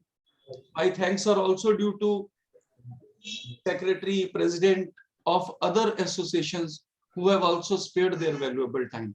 I would be failing in my duty if I do not recognize the services rendered by our young technology team headed by Pushkal Soni ji, जिनकी वजह से ये सारा webinar बहुत ही successful और बहुत अच्छे ढंग से हो सके। Once again, I convey my sincere thanks to all of you. Thank you. Thank you, Sidharth ji. Thank you very much. Thank you. Sir Pushkar ji, आप रिकॉर्डिंग प्लीज बंद कर दें।